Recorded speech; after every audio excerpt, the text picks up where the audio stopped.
এই কারাগারের মাঝে লেখা আছে রাখিব নিরাপদ, দেখাবো আলোর পথ। তার মানে চোর যদি যায় ভালো মানুষ হয়ে বের হবে, ডাকাত যদি যায় ভালো মানুষ হয়ে বের হবে। রাখিব নিরাপদ, দেখাবো আলোর পথ। এখন চোর গেছে ডাকাত হয়ে আসে, ডাকাত যায় সন্ত্রাস হয়ে বের হয়। ঠিক না বে ঠিক? উল্টাটা হলো কাজীর গরু গোয়ালও আছে কিতাব নাই।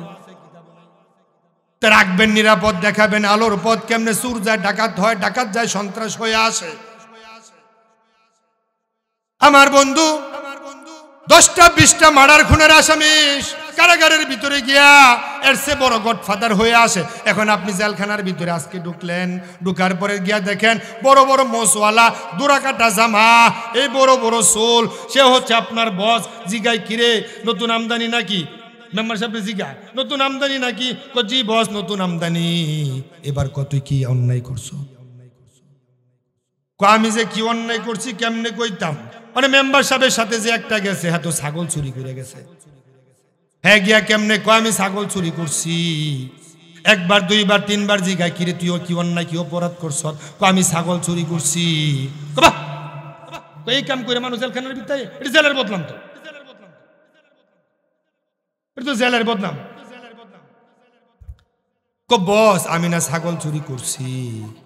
কাঁপতে কাঁপতে আমি না ছাগল চুরি করছি। বস আপনি কি করছেন? আমি তো প্ল্যান পরিকল্পনা করছিলাম, ব্যাংক ডাকাতি করবো, সব সাকসেস ছিল।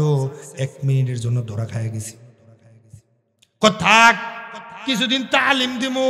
এই তালিম দিলে আমার তো 30 বছরের জেল, তত্ত্ব দিছে ছাগল চুরির জন্য 6 মাসের জেল। ইমন ট্রেন আপ করে দিব। এখন আমি যে কাম করতে পারছি না তুই হেঁটে গিয়ে করবি। তে ছাগল চুর গেছে, ব্যাংক ডাকাত হয়ে বাড়িয়েছে। রাখিব নিরাপদ, দেখাবো আলোর পথ কেমনে হলো? উল্টা তো হয়ে গেল। এখন 10টা 20টা মার্ডার খুনের আসামি যখন কারাগারের ভিতরে ঢুকছে, ঢুকার পরে তখন আপনি জেলার আশেপাশে দেখবেন কত আলেম, কত ওলামা, কত মসজিদের ইমাম আছে, কত মসজিদের খতিব আছে। তাদেরকে বলে দেন, গলার মাঝে একটা কাঠ ঝুলাইয়া দেন, ও আলেম তুমি সকালবেলায় ঢুকো। সকালবেলায় ঢুকে সুরদের সাথে একজন আলেম দিয়ে দিল, ডাকাতদের সাথে একজন আলেম দিয়ে দিল, মদখোরের সাথে একজন আলেম দিয়ে দিল। তারপরে কি আর অন্যায় কয়েদিগুলো আছে তাদের সাথে কিছু কিছু আলেম দিয়ে দিল। ওই আলেমদেরকে সকাল 8টা থেকে বিকাল 5টা পর্যন্ত ডিউটি, আবার সন্ধ্যা 6টার পর থেকে রাত 9টা পর্যন্ত ডিউটি। ওই জেলার ভিতরে যদি আপনি ফরমান জারি করে দেন, রাষ্ট্র যদি জারি করে দেয়, যারা তোমরা চোর আছো, যাদের 10 বছরের সাজা হয়ে গেছে, তোমরা যদি কায়দা আমপারা পড়তে পারো, তোমাদের 10 বছরের সাজা মওকুফ করে জামিন দিয়ে বের করে দেওয়া হবে।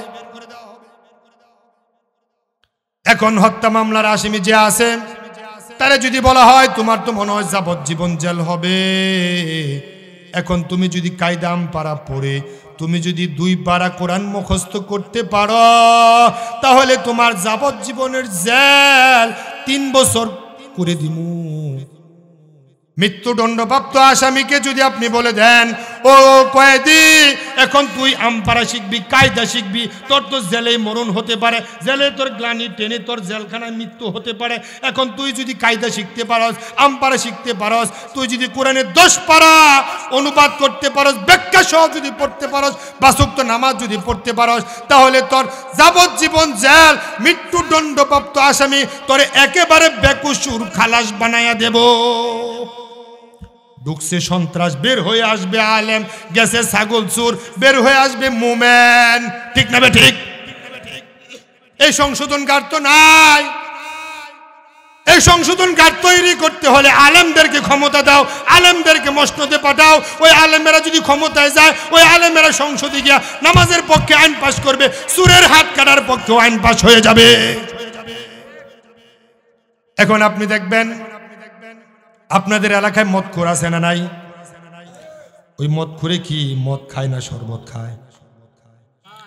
আপনাদের এলাকায় গাঁজাখোর আছে না নাই? এই গাঁজা কারা খায়? সব ফেরেশতারা খায়, নাউজুবিল্লাহ। এখন আপনি দেখেন এই গাঁজা এলাকাটা পুরা সয়লাভ হয়ে গেছে।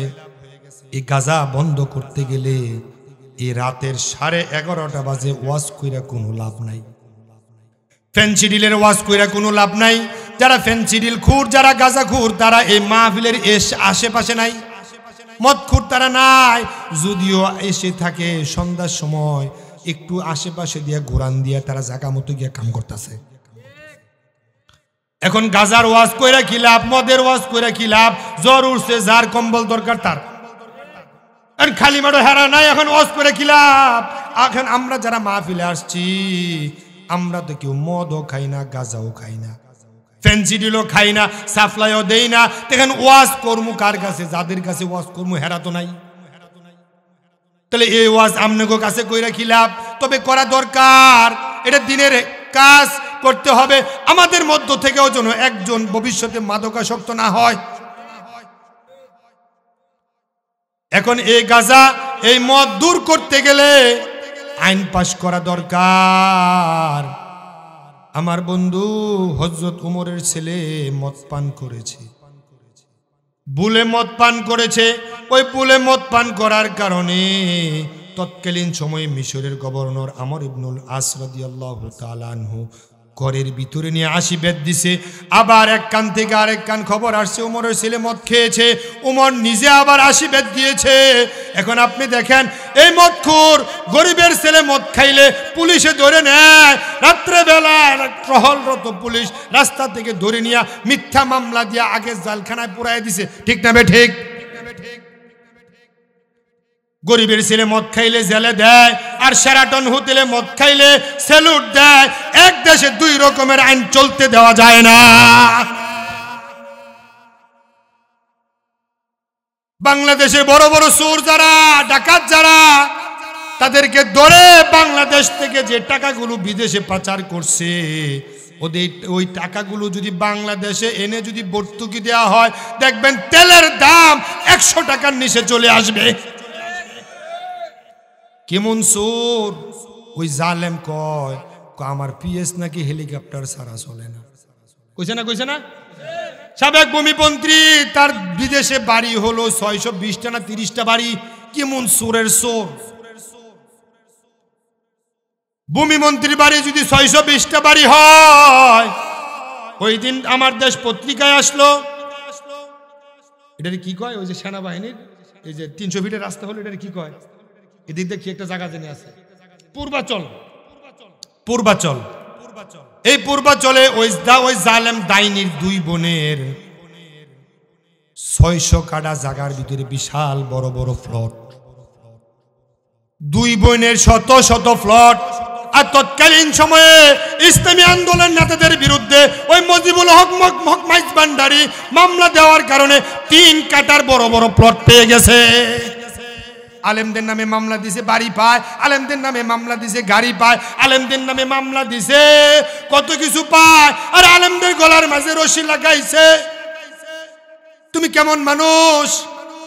এখন তুমি যে দেশ চালাইছো, 16-17 বছর 15 বছর দেশ চালাইছো, এই দেশের মানুষ তোমারে আহলান সাহলান দিয়ে ডাকে যে আলেমদের জন্য ক্যাঙ্গারু ট্রাইব্যুনাল বানায়া আলেমদেরকে নির্যাতন করার জন্য ফাঁসির রশি লাগাইছো, জেলখানার মধ্যে তুমি কন্ডেম সিল বানাইছো, তারপর আইনাগর বানাইছো। তুমি খালি আসো, ওই ট্রাইব্যুনাল, ওই জজ, ওই বিচারপতি, ওই উকিল, ওই মুক্তা, ওই হ্যান্ডকাপ এখনো আছে না নাই? ফাঁসির রশি আছে না নাই? প্রয়োজনে এর চেয়ে উন্নত মানের ফাঁসির দড়ি আনমু, তারপরে তোমারে জুলামু। তোমারে জুলাইলে তুমি বুঝবা ওই আলেমদেরকে যখন জুলাইছো তাদের কেমন লাগছে। ওই আলেমদের কি অপরাধ ছিল? ওই আলেমদের কি দোষ ছিল? তারা তো মন্ত্রণালয়ে পাওয়ার পরেও 10 টাকার দুর্নীতি নাই, রাষ্ট্রের টাকা পর্যন্ত ফেরত দিছে। ওই নিষ্কুলুষ ইনোসেন্ট পবিত্র মানুষগুলোর গলার মাঝে রশি লাগাইছো। আমার বন্ধু জালেম কারে কয়? ওই জালেমদের উত্তরসূরি ছিল এই কোরআনে আল্লাহ বলেন, ফেরাউন আল্লাহর খলিফা না। ফেরাউন আদমের সন্তান, তবে খলিফা না। নমরুদ আদমের সন্তান, তবে খলিফা না। হামান আদমের সন্তান, তবে খলিফা না। কিন্তু আবু লাহাব আদমের সন্তান, আবু জাহেল আদমের সন্তান, কিন্তু খলিফা না। কিন্তু তারা হলো জালেম। কিন্তু তাই তো আমরা দেখি, একটারে জুতার বাড়ি খাওয়ায়া মারছে, নমরুদে জুতার বাড়ি খাওয়ায়া মারছে, ফেরাউন্ডে ফানিতে চুবায়া মারছে, আরেক ডাইনি হেলিকপ্টার দিয়ে উড়াইয়া ইন্ডিয়া গিয়ে ফলাইছে। আমার তো মনে হয় ছাত্র জনতা যদি পাইতো কাপড় খুলে রেখে দিত। ছাত্র জনতা তো পায় নাই, আবার কয় আমি কি অপরাধ করছি? তোমার কোনো অপরাধ নাই। এই যে 32 নম্বর বাড়ি, এখান থেকে কি পাইল? আমার বন্ধু নিজের ক্ষমতা পাকাপুক্ত করার জন্য কত আয়নাঘর বানাইছ, কত নির্যাতনের সেল বানাইছ। এখন তুমি দেশে আসো, জামাই আদর করো। আমার বন্ধু, এই ইয়াবা দূর করতে হলে আইনের প্রয়োজন আছে। এখন আপনি দেখেন, এই ইয়াবা দূর করার জন্য, গাঁজা মদ ফেনসিডিল দূর করার জন্য কোরআনের আইন দরকার আছে না নাই? কোরআনের আইন ছাড়া কি ওয়াজ করে কি ফেনসিডিল গাঁজা মদ দূর করা কি সম্ভব? সুরের যদি আপনি সুরি বলেন, এই সুর তুই আর চুরি করিস না, এই গাঁজা খুর তুই আর গাঁজা খাইস না, এই মদ খুর তুই আর মদ খাইস না, এই শুনবে, এই শুনবে। আপনি কইতেছেন কোন কইয়া জানগা, আমার খাওয়া আমি খামু। ওয়াজ করে সম্ভব না, আইন করতে হবে বাধ্যতামূলক ভাবে। আল্লাহ নবী বলেন, আমার মেয়ে ফাতেমা যদি চুরি করে আমি ফাতেমার হাতটাও কেটে দেব। যে নবী নিজের মেয়ের ফাতেমার হাতটাও কাটতে রাজি, ওই নবীর সময় যদি চুরি করত তার হাতটাও কেটে দিয়েছে। এখন এই অন্যায় অনাচার কদর্য পরিবেশ দূর করতে গেলে কোরআনের রাজ কায়েম করা দরকার আছে না নাই? এই কোরআনের রাজ কায়েম কে করবে? আকাশ থেকে নাজিল হয়ে ফেরেশতারা করবে? এই কোরআনের রাজ কায়েম করার জন্য কর্মী লাগবে, এই কোরআনের রাজ কায়েম করার জন্য নেতা লাগবে, এই কোরআনের রাজ কায়েম করার জন্য ভোটার লাগবে। এখন আমি চাই আপনারা ভোট দিয়ে নেতা নির্বাচন করে ইনোসেন্ট পবিত্র মানুষগুলোরে ভোট দিয়ে সংসদে পাঠাবেন, কিন্তু একদল কর্মী লাগবে। ওই কর্মীরা নিজেরা মরবে, প্রয়োজনে মরে যাবে, প্রাণান্তকর প্রচেষ্টা চালাবে, তারপরে কোনো জালেমের সামনে মাথা নত করবে না। আল্লাহ নবী সাল্লাল্লাহু আলাইহি ওয়াসাল্লাম নিজেকে বাঁচানোর জন্য তালহা রাদিয়াল্লাহু তাআলা আনহু আল্লাহ উহুদের যুদ্ধে যখন মুসলমানদের প্রথম পর্যায়ে পরাজয় বরণ হওয়ার লক্ষণ দেখা দিল, হযরত তালহা রাদিয়াল্লাহু আল্লাহ নবীকে দেখে কাফেরেরা তীর মারছে, ধনুক মারছে। হযরত তালহা নবীরে বাঁচানোর জন্য ডাল হয়ে দাঁড়াইলো। সুবহানাল্লাহ কইবেন না? ডান দিক থেকে তীর আসে, তালহা ডান দিকে যায়, বাম দিকে তীর আসে, তালহা বাম দিকে যায়, সামনের দিকে তীর আসে, তালহা সামনে যায়, পেছন থেকে তীর আসে, তালহা পেছনে যায়। আল্লাহ নবীকে সেভ করার জন্য তালহা নিজের জীবনটা পর্যন্ত বাজি রেখেছে। এখন আপনি যদি খলিফা হন, আপনার সম্মান অনেক বেশি, আপনার ইজ্জত অনেক বেশি। এখন আপনি খলিফা, আপনার সম্মান অনেক বেশি। ফেরেশতা সালাম দেয়, আপনার সম্মান কাবার চাইতেও বেশি, আপনার সম্মান আল্লাহর আরশের চাইতেও বেশি। আপনার নিচে পাখা বিছা, পায়ের নিচে পাখা বিছা আপনারে সালাম দেয়, আপনার মৃত্যুর সময় সালাম দেয়। ওই খলিফার মৃত্যুর সময় আজরাইল যখন আসবে, আল্লাহর রাসূল বলেন, ইযা কানাল আবদুল মুমিন ফি ইনকিতাইম মিনাদ দুনিয়া ওয়া ইকবালিল আখিরা নাযালা ইলাইহি মিনাল মালাইকাতি বিদুল ওয়ুজুহ কান্না ওয়ুজুহাহুমুশ শামসু। সুবহানাল্লাহ বলেন। ওই খলিফার দায়িত্বকালীন অবস্থায়, দায়িত্ব পালন করা অবস্থায় ওই খলিফা যখন মারা যায়, আজরাইল আসার আগে লক্ষ লক্ষ ফেরেশতা জমিনে চলে আসে। ওই ফেরেশতারা এসে আপনাকে সালাম দেয়। আপনাকে ওই ফেরেশতারা এসে আপনার জান্নাতটা কেমন হবে, খাট, গটি, বাটি, লুটা, তোশক, সোফা, আপনার পুরো ডিজাইন, জান্নাতের ডিজাইনটা আপনার চোখের সামনে উপস্থাপন করা হয়। আমার আল্লাহ পবিত্র কোরআনে বলেন, ওই দায়িত্ব পালনকালীন অবস্থায় ওই কি জানি বলছিলাম, খলিফা, ওই খলিফার দায়িত্ব পালন করা অবস্থায় খলিফার যখন মৃত্যু হয়, আল্লাহর কোরআনে বলেন, আল্লাযীনা তাতাওয়াফাহুমুল মালাইকাতু তাইয়্যিবিন ইয়াকুলুনা সালামুন আলাইকুম উদখুলুল জান্নাতা বিমা কুনতুম তা'মালুন। সুবহানাল্লাহ। আল্লাযীনা তাতাওয়াফাহুমুল মালাইকাতু তাইয়্যিবিন, পুত পবিত্র আত্মার জান যখন কবজের সময় হয়, আকাশ থেকে হাজারে হাজারে লক্ষ লক্ষ ফেরেশতা জমিনে এসে তারে সালাম দেয় এবং বলে কুনতুম তা'মালুন, ও পবিত্র আত্মা জান্নাতের দিকে প্রবেশ করো, তোমার কোনো টেনশন নাই, ভয় নাই, তোমার কোনো কষ্ট নাই, তোমার কোনো দুশ্চিন্তা নাই, জান্নাতের দিকে প্রবেশ করো। ফেরেশতারা এসে সালাম দেয় আর জান্নাত থেকে রেশমি কাপড় নিয়ে আসে, জান্নাতি আতর নিয়ে আসে, জান্নাতের আতর নাকের মাঝে ছিটায়া দেয়। আমরা তো দেখি গরিব মানুষ গরু পালে, ছাগল পালে, অর্ধেক ঘরে গরু পালে, অর্ধেক ঘরে ওই মুভমেন্ট থাকে, পেটে খাবার নাই, ব্যবসা নাই, বাণিজ্য নাই, কোনো মেল নাই, ফ্যাক্টরি নাই, ইন্ডাস্ট্রি নাই, রিক্সা চালায়, মানুষের বাড়িতে কাজ করে। ওই গরু সেনা দিলে ওই কৃষকের ঘুম ভাঙ্গে, কিন্তু ফরজ রোজা ছাড়ে না, ফরজ নামাজ ছাড়ে না, যাকাত দেওয়া ছাড়ে না, অন্যায় করে না, অনাচার করে না, মানুষের মাথায় বাড়ি দেয় না, কষ্ট দেয় না, নিজেও কষ্ট করে মানুষকে কষ্ট দেয় না, মানুষের খাবার মানুষের দুয়ারে পৌঁছে দেয়। ওই কুড়ে করে থাকা অবস্থায় আজরাইল আসার আগে হাজারে হাজারে ফেরেশতা জমিনে নেমে যায়। আল্লাহ তাআলা বলেন, ওয়া ইয ক্বালা রাব্বুকা লিল মালাইকা ইন্নী জাইলুন ফিল আরদি খলিফা। আল্লাহ রাব্বুল আলামিন পৃথিবীতে প্রতিনিধি সৃষ্টি করবেন, আল্লাহ পৃথিবীতে খলিফা বানাবেন, প্রতিনিধি সৃষ্টি করবেন। এই কথাটা আল্লাহ ফেরেশতাদেরকে জানালেন। প্রতিনিধি পৃথিবী সৃষ্টি করবেন, খলিফা পৃথিবীতে বানাবেন, এটা ফেরেশতার সাথে আলোচনা করলেন না, তার সিদ্ধান্তের কথা জানালেন। মাশাআল্লাহ,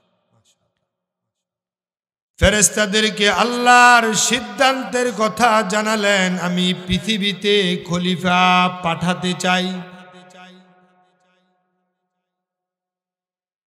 ফেরেশতারা বললেন, ওয়াল্লাহ ক্বালু আতাজআলু ফীহা মান ইউফসিদু ফীহা, আপনি পৃথিবীতে প্রতিনিধি পাঠাবেন, এমন প্রতিনিধি তারা তো জমিনে গিয়ে ফাসাদ সৃষ্টি করবে, মারামারি করবে, কিলাকিলি করবে, দস্তাদস্তি করবে, জমিন ক্রাশ করে নিয়ে যাবে, মানুষকে বিনা অন্যায় মানুষের মাথা ফাটিয়ে দেবে, তারা রক্তপাত করবে, ওয়াসফিকুদ দিমা, তারা জমিনে রক্তপাত করবে। ওয়া নাহনু নুসাব্বিহু বিহামদিকা ওয়া নুকদ্দিসু লাক। ফেরেশতারা বলেন, আল্লাহ আমরা তো তোমার প্রশংসা করি, আমরা তোমার তাসবিহ পড়ি, আমরা তোমার জিকির করি, তোমার গোলামি করি, আমরা জিকির করি, তাসবিহ পড়ি, তারপরেও তুমি জমিনে পৃথিবীতে প্রতিনিধি পাঠাবে? আমরা তো তোমার জিকির করি, জিকির ছাড়া তো আমরা থাকি না। আল্লাহ বলেন, ক্বালা ইন্নী আ'লামু মা লা তা'লামুন, ও ফেরেশতারা আমি আল্লাহ যা জানি তোমরা তা জানো না। সুবহানাল্লাহ, আমি আল্লাহ যা জানি তোমরা তা জানো না। আল্লাহ পৃথিবীতে প্রতিনিধি পাঠাবেন, এই কথাটা ফেরেশতার সাথে সিদ্ধান্তের কথা জানালেন। আর ফেরেশতা কি কইল? তারা তো জমিনে গিয়ে মারামারি করবে, কিলাকিলি করবে, এমন প্রতিনিধি আপনি সৃষ্টি করবেন। প্রশংসা তো আমরা করি, জিকির তো আমরাও করি, শুয়ে করি, বসে করি, দাঁড়িয়ে করি, যাকে আপনি যে দায়িত্বে দিয়েছেন তারা তো ওইভাবে জিকির করছে, তাসবিহ পড়ছে। আমার আল্লাহ কয় শুধু তোমরা না, সাব্বাহা লিল্লাহি মা ফিস সামাওয়াতি ওয়া মা ফিল আরদ, এই পৃথিবীতে যা আছে সব কিছু আমি আল্লাহর তাসবিহ পড়ছি। ওয়া ইম মিন শাইইন ইল্লা ইউসাব্বিহু বিহামদিহি ওয়ালাকিন লা তাফকাহুনা তাসবিহাহুম। এই পৃথিবীতে এমন কোনো প্রাণী নাই, এমন কোনো মখলুক নাই যে মখলুকটা আমি আল্লাহর তাসবিহ পড়ছে না, জিকির করছে না। আমরা তো দেখি গরু হাম্বা হাম্বা করে ডাক দেয়, কুকুর ঘেউ ঘেউ করে ডাক দেয়, তাই না? ভ্রমণের গুঞ্জরণ, পাখির কিচির মিচির শব্দ, বাতাসের শোনো শোনো শব্দ, সাগরের ঢেউ, যত আওয়াজ হচ্ছে পৃথিবীতে সব কিছু আল্লাহর জিকির করছে। একটা মখলুক বাদ নাই যে মখলুক আল্লাহর জিকির করে না, আল্লাহর তাসবিহ করে না। এখন আল্লাহ খলিফা কেন পৃথিবীতে পাঠালেন? এই খলিফা পৃথিবীর মাঝে সর্বশ্রেষ্ঠ জিনিস। এই খলিফা হচ্ছে পৃথিবীর সর্বশ্রেষ্ঠ মখলুক। এই আওয়াজটা কমায় দিই তো, কেন কেন করলে কেমন হলো? এই খলিফা হচ্ছে পৃথিবীর সর্বশ্রেষ্ঠ মখলুক। এই খলিফার কি কাম, এটা খলিফার জানা দরকার আছে না নাই? এখন ফেরেশতারা যে বলল কেন পৃথিবীতে মানুষ বানাবেন, কেন খলিফা বানাবেন, এটা ফেরেশতা যদি না জানে আল্লাহ ঠিক জানে কিনা? কেন আল্লাহ খলিফা পাঠাবেন এটা ফেরেশতা না জানলো আল্লাহ জানে কিনা? আমরা তো মখলুক, তিনি হচ্ছেন খালেক, আমরা হচ্ছে মখলুক, আমরা হচ্ছি তার সৃষ্টি।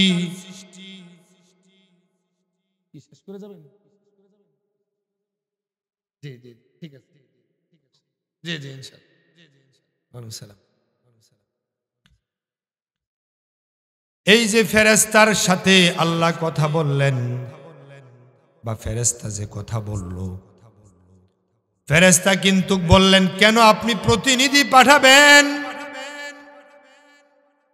আমরা তো তাসবিহ পড়ছি, আমরা তো জিকির করছি, কেন আল্লাহ মখলুক বানাবেন, কেন আল্লাহ খলিফা বানাবেন? এখন আল্লাহ জানে, ফেরেশতা না জানো, খলিফাগুলো জানা দরকার আছে না নাই? এই যেখানে স্কুল, এই স্কুলের ইংরেজি শিক্ষক যদি আরবি না জানে তার কোনো সমস্যা আছে? আরবির শিক্ষক যদি ইংরেজি না জানে তার কোনো সমস্যা আছে? কিন্তু ইংরেজি শিক্ষক যদি ইংরেজি না পারে চাকরি টিকবে না। আরবির শিক্ষক যদি আরবি না জানে তার চাকরিটা টিকবে না। এখন আমরা যে আল্লাহর খলিফা, এখন খলিফার কাম কি, খলিফার দায়িত্ব কি, খলিফার ডিউটি কি, খলিফা যদি না জানে ওই খলিফার চাকরিটাও টিকবে না।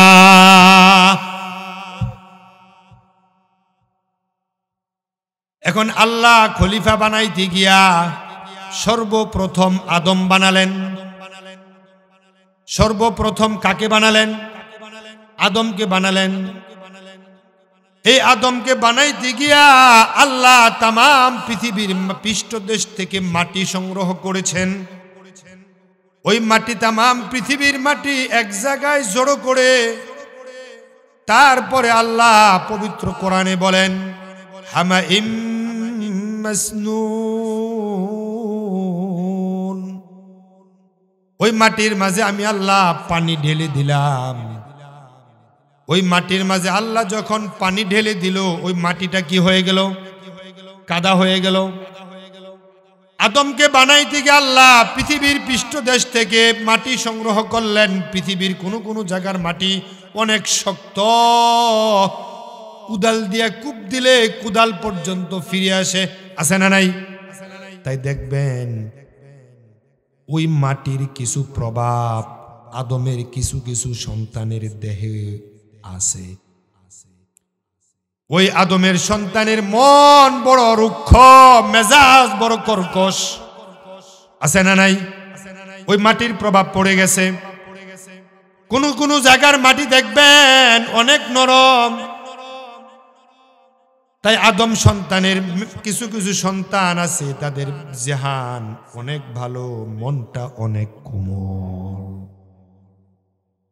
মাটির প্রভাব আদমের দেহে পড়েছে, তাই আদমের সন্তানেরও পড়েছে।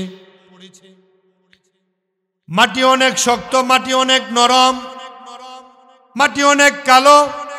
পৃথিবীর বিভিন্ন জায়গার মাটি এক জায়গায় জড়ো করে আদম বানালেন। তাই দেখবেন আদমের কোনো কোনো সন্তান, আদমের কোনো কোনো চেহারা কালো হয়, আবার সাদাও হয়, আবার কালো না, আবার সাদাও না। ওই মাটির কিছু প্রভাব আমাদের দেহে, আমাদের চরিত্রে আছে না নাই? আমরা কালো হই, আবার সুন্দরও হই, আবার সাদাও হই, আবার সাদাও না, আবার একেবারে কালোও না।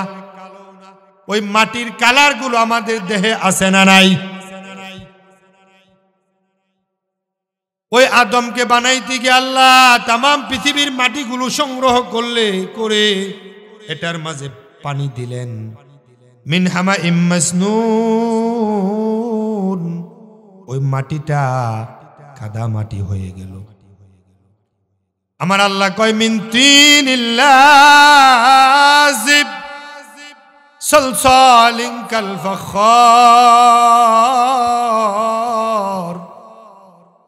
এই আদমকে পানি দেওয়ার পরে, মাটির মাঝে পানি দেওয়ার পরে মাটিটা হয়ে গেল কর্দমাক্ত। আবার আমি এঁটেল মাটি থেকে বানালাম, তার মানে ওই পানি দিয়েছে যে মাটির মাঝে, ওই মাটি দিয়া আদম বানাইতে গিয়া ওই আদমটা একেবারে ঠনঠনে শুকনা হয়ে গেল। সলসলিন কাল ফাখার।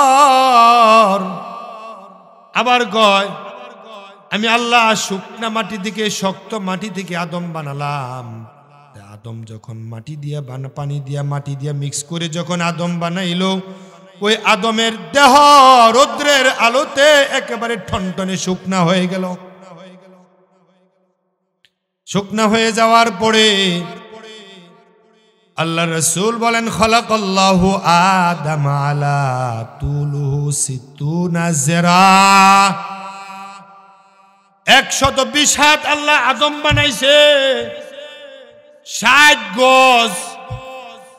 আমার বাবা আদম কয় গজ ছিলেন? 60 গজ, 120 হাত। 120 হাত আদম আল্লাহ বানালেন। বানায়া মাটির মাঝে শুয়ে আছে। ফেরেশতারাও দেখে আল্লাহ আদম বানাইছে, মাটির মাঝে শুয়ে আছে। কিছুদিন পরে আল্লাহ এভাবে চলে গেল কয়েকদিন। কিছুদিন পরে আল্লাহ বলেন, ও আমার ফেরেশতারা, আমি যে আদম বানাইছি তোমরা তো দেখছো, এখন তোমরা যাও ওই আদমের চারপাশে গিয়ে তোমরা গোল হয়ে দাঁড়াও, আমি আদমের দেহের বেজে রুহু দিমু। এখন আদমের দেহের মাঝে যখন রুহু দিলেন, ফেরেশতারাও এসে দেখে হাত আছে, পা আছে, নাক আছে, এই মুখ আছে, মাথা আছে, এই পেট আছে, সব আছে, কিন্তু রুহু নাই। আল্লাহ যখন রুহু দিলেন আদমের দেহের ভিতরে, তাৎক্ষণিক শুয়া আদম সেকেন্ডের মধ্যে খাড়ায় গেছে। সুবহানাল্লাহ। 120 হাত লম্বা আদম যখন খাড়ায় গেল, খাড়ায় যাওয়ার পরে আল্লাহ যে বলেছিল আমি প্রতিনিধি পাঠাতে চাই, খলিফা বানাতে চাই আদমকে, আদম আল্লাহর এই কথার জবাবে ফেরেশতারা বলেছিল কেন আপনি বানাবেন? তারা তো মারামারি করবে, রক্তপাত করবে, আমরা তো আছি তাসবিহ পড়ার জন্য, জিকির পড়ার জন্য। এখন আদমকে যে আল্লাহ শ্রেষ্ঠত্ব দিবেন, শ্রেষ্ঠত্বের দেখাইতে গিয়া আল্লাহ কিছু নিদর্শন দেখানোর পরিকল্পনা শুরু করছে। আল্লাহ আদমের দেহে রুহু দেওয়ার আগে ফেরেশতাদেরকে খাড়া করালেন, যাও যাও যাও, আমি আদমের দেহে রুহু দিমু, তোমরা সবাই গিয়া দাঁড়াও।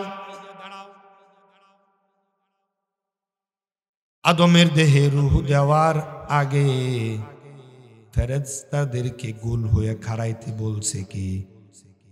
আল্লাহর নাম জোরে বলেন, খাড়াইতে বলছে কে? এবার বলেন আদম রে বানাইছে কে? ফেরেশতাদেরকে বানাইছে কে? এখন ফেরেশতা যখন দেখছে আদম খাড়াইয়া গেছে, ফেরেশতার মেজাজ তো ভালো না। ফেরেশতা আদমের প্রতি একটু অশ্রদ্ধা। এই ফেরেশতা তো নিষেধ করছিল কেন বানাবেন, কিন্তু আল্লাহ তো বানায়া ফেলছে। আল্লাহ তো ফেরেশতা আদম বানায়া ফেলছে। এখন আদমকে বানানোর উপরে আদম তাকায় দেখে অনেক ফেরেশতা আছে। এই পৃথিবীতে আল্লাহ যত মাখলুক বানাইছে, আমাদের দেশের মানুষ কয় 18,000 মাখলুক। মিথ্যা কথা। মাখলুক যে কত আছে এখনো পর্যন্ত কোনো বৈজ্ঞানিক প্রমাণ করতে পারে নাই। লক্ষ লক্ষ কোটি কোটি মাখলুক।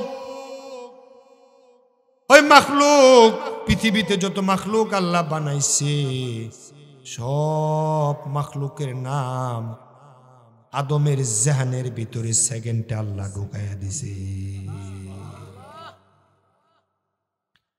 সেকেন্ডে যে ঢুকানো সম্ভব, এটা বিশ্বাস হয় কিনা?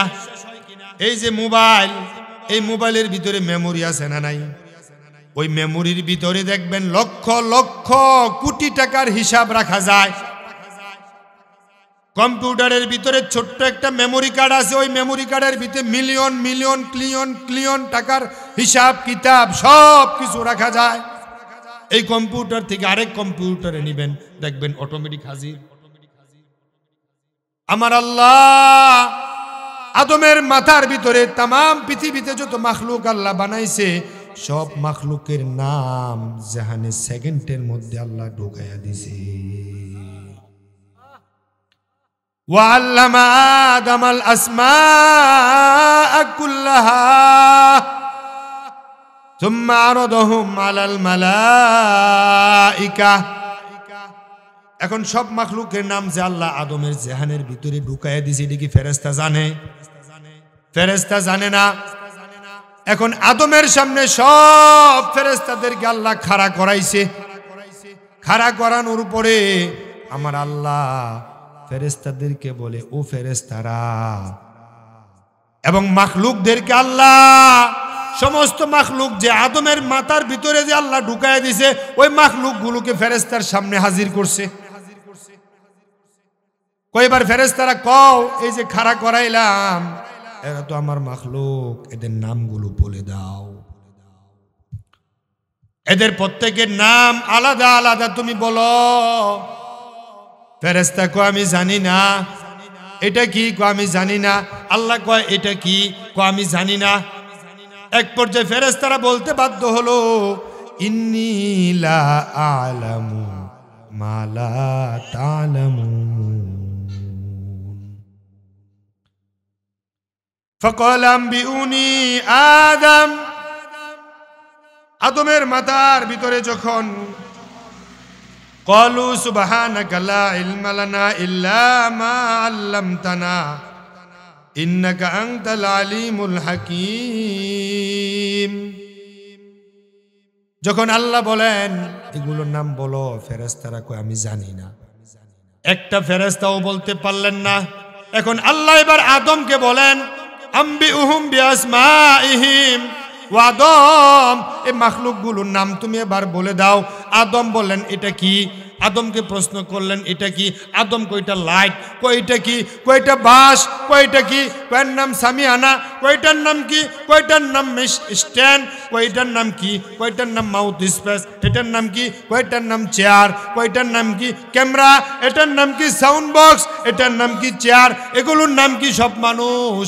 এমনকি তাফসিরে পাওয়া যায় ও আদম ফেরেশতাদেরকে দেখে দেখে পর্যন্ত বলছে, তুমি জিব্রাইল, তুমি মিকাইল, তুমি ইসরাফিল, তুমি আজরাইল, তুমি মালাকুল মউত, তুমি অমুক, তুমি অমুক, এমনকি ফেরেশতাদের নাম পর্যন্ত আদম বলে ফেলে দিলেন।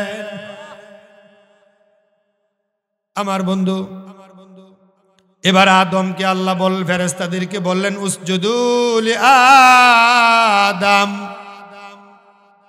এবার তোমরা আদমের চারপাশে গোল হয়ে দাঁড়াও। আল্লাহর কোরআনে বলেন ফাসাজাদাল মালাইকাতু কুল্লুহুম আজমাউন,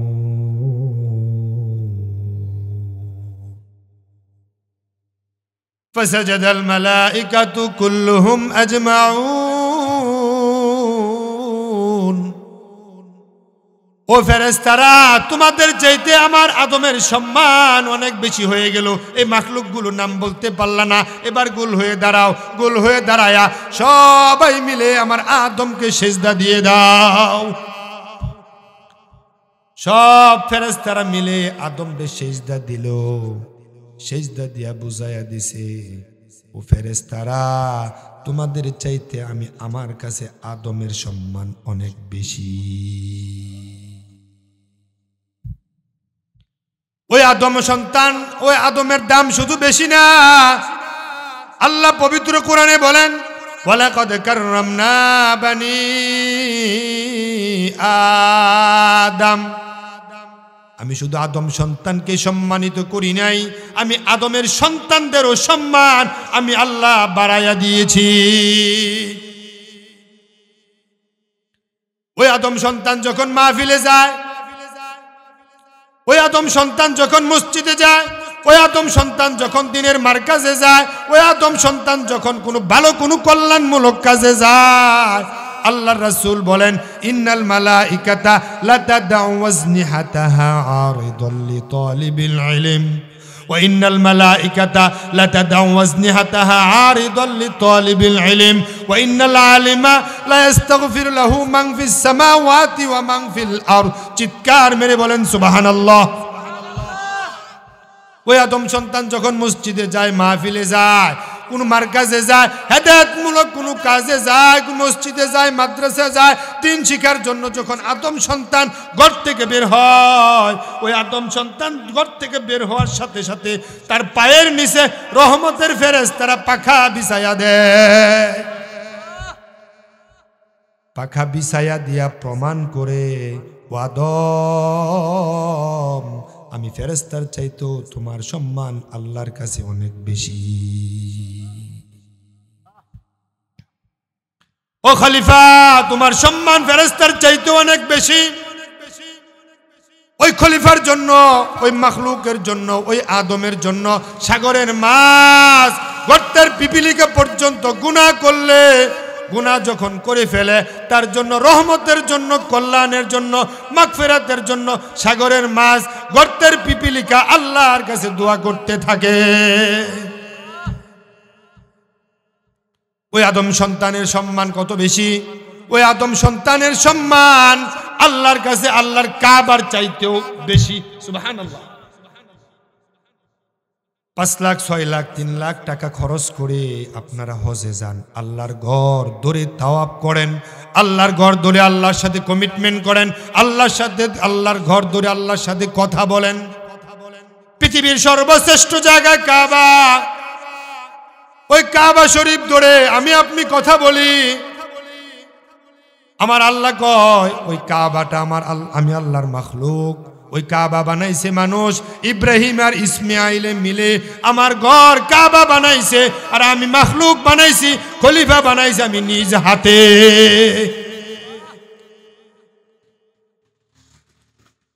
শুধু কাবা নয়,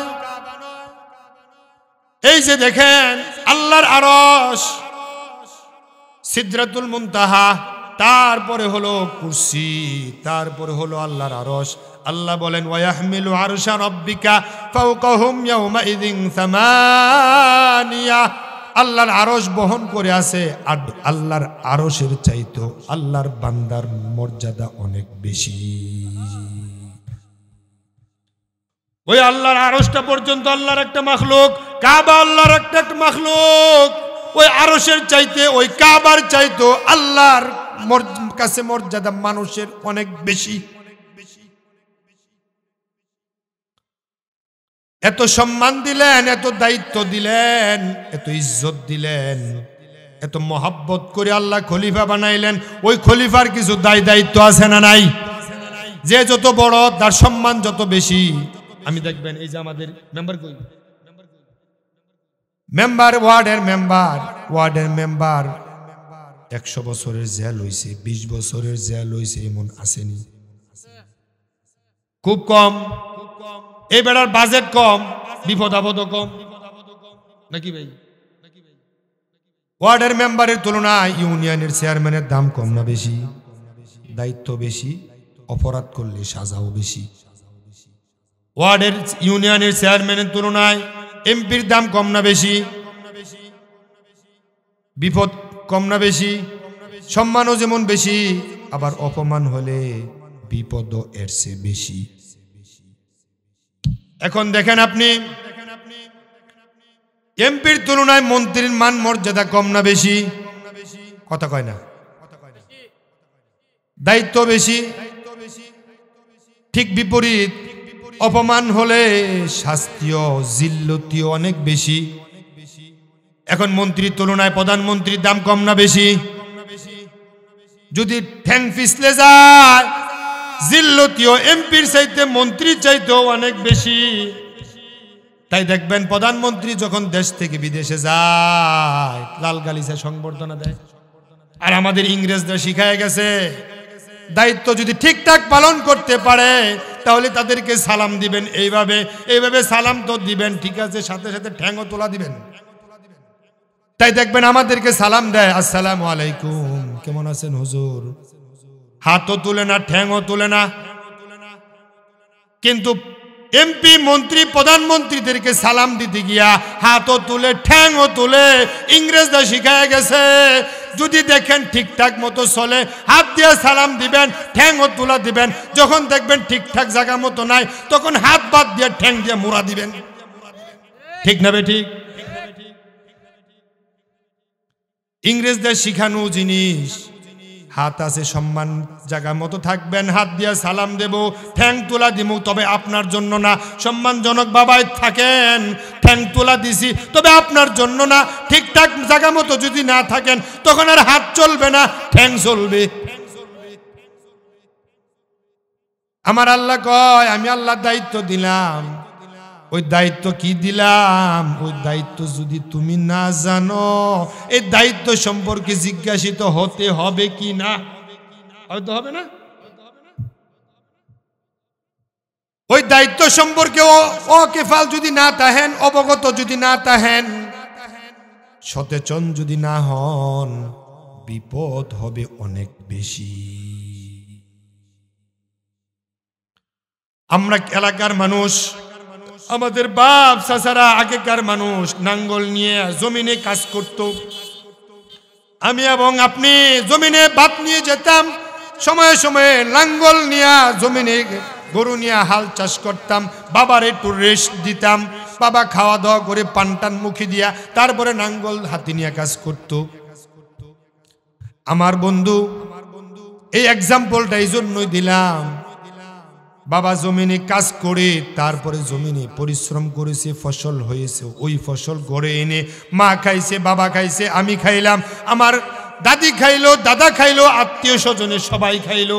এখন আমার বাবা যে কেমনে জোয়াল বানতে হয়, কেমনে যে নাঙ্গল বানতে হয়, এটা আমি জানবো আগে না বাবাই জানবে আগে? কথা কয় না? এটা বাবার জন্য জানা আগে ফরজ, আমার জন্য নফল।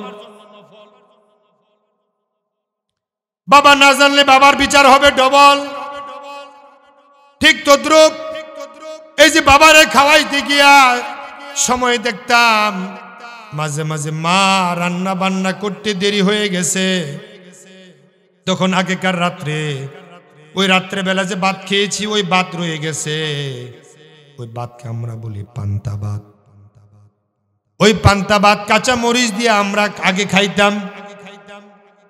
আপনারা খাইছেন কিনা? ওই পান্তা ভাত খাইতে গিয়া মাঝে মাঝে কিছু গন্ধ কইতো, টক টক একটা গন্ধ কইতো, কিন্তু তারপরেও খেয়ে ফেলতাম। ওই ভাতের মাঝে এক একবার দুইবার তিনবার দোয়া দিলে ওই গন্ধটা পর্যন্ত চলে যেত। আমরা খেয়ে প্রশান্তি অনুভব করতাম। ওই চালের দাম ছিল 30 টাকা 35 টাকা, এখন হয়েছে 60 টাকা 50 টাকা। ওই 50 টাকা চালের ভাত একদিন 24 ঘন্টা চলে গেল, একবার দুইবার তিনবার দুইও কিন্তু কাঁচা মরিচ দিয়া শুটকির ভর্তা দিয়া খাওয়া যায়। কিন্তু 100 টাকা 150 টাকার চালের পোলা দিয়া যদি বিরিয়ানি পাক করা হয়, এটা রাত্র অতিবাহিত হলে সকাল বেলা খাওয়া যায়। পোলার চালের দাম বেশি, বিরিয়ানি অনেক দাম, পোলাও অনেক দাম। কিন্তু বিপরীত দিকে দেখেন, পচে গেলে আপনিও যেমন খাবেন না, ফেলে দিলে বাড়ির কুকুরও পর্যন্ত খায় না। ঠিক না বেঠিক? দাম বেশি, নষ্ট হলে দুর্গন্ধ ছড়ায়। টয়লেটের চাইতেও খারাপ দুর্গন্ধ হয়, খাওয়া যায় না। আমার বন্ধু, আল্লাহ আপনাকে বানাইছে। আমার আল্লাহ বলেন, লাকাদ খালাকনাল ইনসানা ফি আহসানি তাকওয়িম। আমি মানুষকে অনেক সুন্দর করে বানাইছি, আমি অনেক সুন্দর করে মানুষ বানাইলাম। এত সুন্দর করে বানাইলাম, দায়িত্ব দিলাম, ওই দায়িত্ব জায়গা মতো যদি না থাকতে পারে, সুম্মা রাদাদনাহু আসফালা সাফিলিন, আমি আল্লাহ এমন নিচে ফেলে দেব যে নিচে যাওয়ার কোনো জায়গাই নাই। এখন আপনি বলবেন কত নিচে ফালাইবে? 10 হাত 20 হাত 30 হাত? না না না, ফেরাউন যে জায়গায় থাকবে, নমরুদ কারুন সাদ্দাত যে জায়গায় থাকবে, মুনাফিকেরা যে জায়গায় থাকবে, এর চাইতে কঠিন তলে নিয়ে ছেড়ে দেবে। আপনাকে সম্মান দিয়েছে অনেক বেশি, দায়িত্ব দিয়েছে অনেক বড়। এই বড়টা দায়িত্ব যদি পালন না করতে পারেন, তলে যাওয়া লাগবে এর চাইতে বেশি। আপনি যদি 10 তলা বিল্ডিং এর উপরে উঠেন, ওখান থেকে যদি লাফ দেন, যত উপরে উঠছেন ওখান থেকে বিপরীত পড়ে গেলে তলে যাবেন ঠিক আরো বেশি। ঠিক না বেঠিক? দায়িত্ব বেশি, পালন করতে না পারলে জিল্লতি হবে তত বেশি। ওই দায়িত্ব বুঝতে হবে। ওই দায়িত্ব কি আমরা অনেকে জানি না। আমরা মনে করি ভাত খাওয়া, ঘুমানো, স্ত্রীর সাথে সঙ্গ দেওয়া, বিবাহ শাদী করা, জমিনে চাষাবাদ করা, ব্যবসা করা, বাণিজ্য করা, কয়েক ওয়াক্ত নামাজ পড়লে পড়লাম, না পড়লে নাই, এই বুঝি আপনার দায়িত্ব।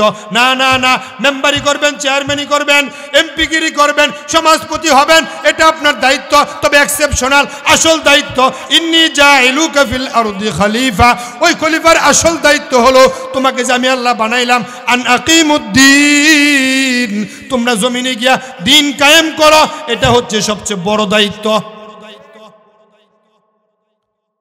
ওই দিন যদি সমাজে কায়েম না হয়, আজকে দেখেন নামাজের বিজয় নাই।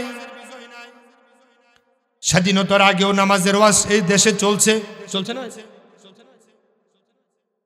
স্বাধীনতার আগেও নামাজের ওয়াজ চলছে, রোজার ওয়াজ চলছে, যাকাতের ওয়াজ চলছে, জিকিরের ওয়াজ চলছে। কিন্তু স্বাধীনতার 54 বছর, এটা ছিল তৎকালীন সময়ে পূর্ব পাকিস্তান। তৎকালীন সময়ে নামাজের ওয়াজ, রোজার ওয়াজ, হজের ওয়াজ, যাকাতের ওয়াজ চলছে। এই 54 বছরও নামাজের ওয়াজ চলছে, কিন্তু নামাজি কই? এই যে আমাদের তাবলীগ জামাতের ভাইরা নিজের ঘাটটি নিজে মাথায় নেয়, নিজেরা পাকশাক করে খায়, তারপরে টাকা নিয়া পয়সা নিয়া ডিস্ট্রিক্ট কভার করে অন্যদিকে গিয়া তারপরে সময় দেয়। এই যে টঙ্গীর বিশ্ব ইজতেমা গেল, এক পর্বের ইজতেমা 2 পর্ব হলো, লক্ষ লক্ষ কোটি কোটি মানুষ ওখান থেকে প্রমোদ নিয়া, সাহস নিয়া, এলেম ও জিকির নিয়া সারা দেশের মাঠে ময়দানে ছড়িয়ে পড়েছে। মসজিদে মসজিদে ঢুকেছে, আগেও ঢুকেছে, এখনো ঢুকবে, সামনেও ঢুকবে, এখনো কাজ চলছে, বিগত দিনেও চলছে। মানুষকে মসজিদ থেকে বের হইয়া রাস্তার ডান পাশ দিয়ে সুন্দর করে ঘুরে ঘুরে দোকানে যায়, যারা রাস্তায় পায়, এমনকি জমিনে গিয়েও পর্যন্ত দাওয়াত দেয়, নামাজ পড়ো, নামাজ পড়ো, অন্যায় ছেড়ে দাও, অপকর্ম ছেড়ে দাও, বেরোজগারি হয়েও না, বউকে পর্দায় রাখো, হালাল খাও, হারাম ছেড়ে দাও, নামাজ কাজা করিও না, চলেন আমাদের সাথে, 3 দিনের জন্য আসছি আপনাদের মসজিদে, এখন যদি যান অনেক খুশি হমো, কিন্তু দেখেন তখন আপনারা বলে দেন যান হুজুর মাগরিবের নামাজ ইনশাল্লাহ পড়মু। যদি কিছু কিছু মানুষ কয় ঠিক আছে জামু, চলেন। মসজিদের কাছে গিয়া কয় জান হুজুর আমি বাড়ির তাইতাছি, মানে কি লুঙ্গিটা বালানা? আরে ভাই লুঙ্গি বালানা এটা নারী কইলে তো চলে? নারীর তো যে কোনো মুহূর্তে হায়েজ হওয়ার সম্ভাবনা আছে না নাই? নারীদের মাসিক হওয়ার সম্ভাবনা আছে না নাই? এটা যদি নারী কয় যে আমার কাপড় বালানা তাইলে সাজে, তুমি পুরুষ কেমনে কও আমার লুঙ্গি বালানা? তুমি কেমনে কও আমার ফ্যান বালানা? তুমি তো সব সময় পবিত্রের উপর থাকা উচিত। প্রস্রাব করে ঢিলা লইবা, পায়খানা করতে গেলে কুলুপ লইবা, পানি খরচ করবা, 24 ঘন্টা তুমি পবিত্র অবস্থায় থাকা দরকার আছে না নাই? তুমি কেমনে কমা লুঙ্গি বালানা? আল্লাহ নবী সাল্লাল্লাহু আলাইহি ওয়াসাল্লাম কোন এক কবরের পাশ দিয়া যাচ্ছে, কোন কবরের পাশ দিয়া যাচ্ছে, যাওয়া অবস্থায় বলছে এই যে কবরের পাশে কবর দিয়া যাচ্ছি, এই দুইটা কবর দেখতে পাচ্ছি, একটা কবরে আযাব হচ্ছে আরেকটা কবরে আযাব হচ্ছে। সাহাবারা প্রশ্ন করলেন ইয়া রাসূলুল্লাহ আপনি তো সব জানেন। তো আমি সব জানি না, আমি সব জানি না, তবে আমি এটা বলে দিলাম কেন আযাব হচ্ছে। একজন ছিল এর মাঝে প্রস্রাব থেকে পবিত্র হতো না। এখন বুঝেন পবিত্রতার গুরুত্ব কত বেশি। এখন আপনি যে কোন আমার লুঙ্গি বালানা আমার প্যান্ট বালানা, এই যে নিজের খায়া বাড়ি বাড়ি যায়, সমাজে যায়, জেলা থেকে জেলা যায়, ডিস্ট্রিক্ট থেকে ডিস্ট্রিক্ট যায়, নামাজ পড়ো নামাজ পড়ো। আমরা মাহফিলের বক্তারা বলছি আপনারা নামাজ পড়েন। এই যে আমার আগের ভাই নামাজের কথা বললো, রোজার কথা বললো, আমরা 10 মিনিট 20 মিনিট প্রতি ওয়াজে প্রতি মাহফিলে আমরা নামাজের কথা বলছি, জুমার মসজিদে নামাজের কথা বলছি, কিন্তু প্রত্যেক দেশে প্রত্যেক এলাকায় নামাজে আলোচনা হচ্ছে, মাহফিল হচ্ছে, প্রত্যেকটা মাহফিলে থেকে আলোচনা হচ্ছে নামাজ পড়ো নামাজ পড়ো, রোজা রাখো রোজা রাখো, হজ করো যাকাত দাও, হালাল খাও হারাম ছেড়ে দাও। কিন্তু মানুষগুলোর পরিবর্তন কোথায়?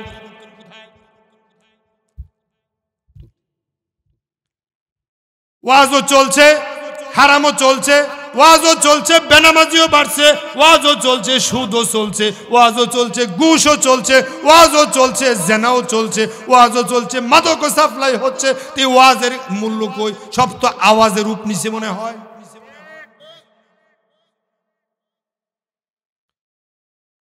এই আওয়াজগুলো ওয়াজের রূপ নিতে হলে আল্লাহর কোরআনটাকে ক্ষমতায় নিতে হবে।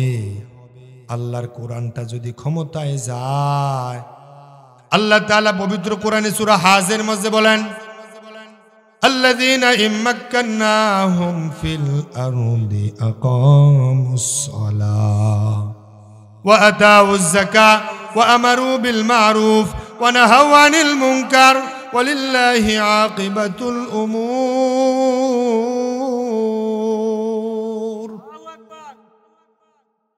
الذين إن مكناهم في الأرض أقاموا الصلاة। আমি কোন ইসলামী ভূখণ্ডের ব্যক্তিদেরকে যদি আমি আল্লাহ ক্ষমতা দেই, ক্ষমতা গিয়েই তারা সর্বপ্রথম আইন করে নামাজ পড়া বাধ্যতামূলক করবে। তার মানে কি বুঝেন? ওয়াজ করে নামাজের দাওয়াত দেওয়া উচিত না।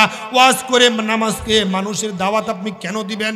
আল্লাহ তো কইছে ইসলামী ভূখণ্ডের আলেমদেরকে মুসলমানদেরকে যদি আমি আল্লাহ ক্ষমতা দেই, তারা ক্ষমতার মসনদে বসেই তারা আইন করবে নামাজ বাধ্যতামূলক ফরজ।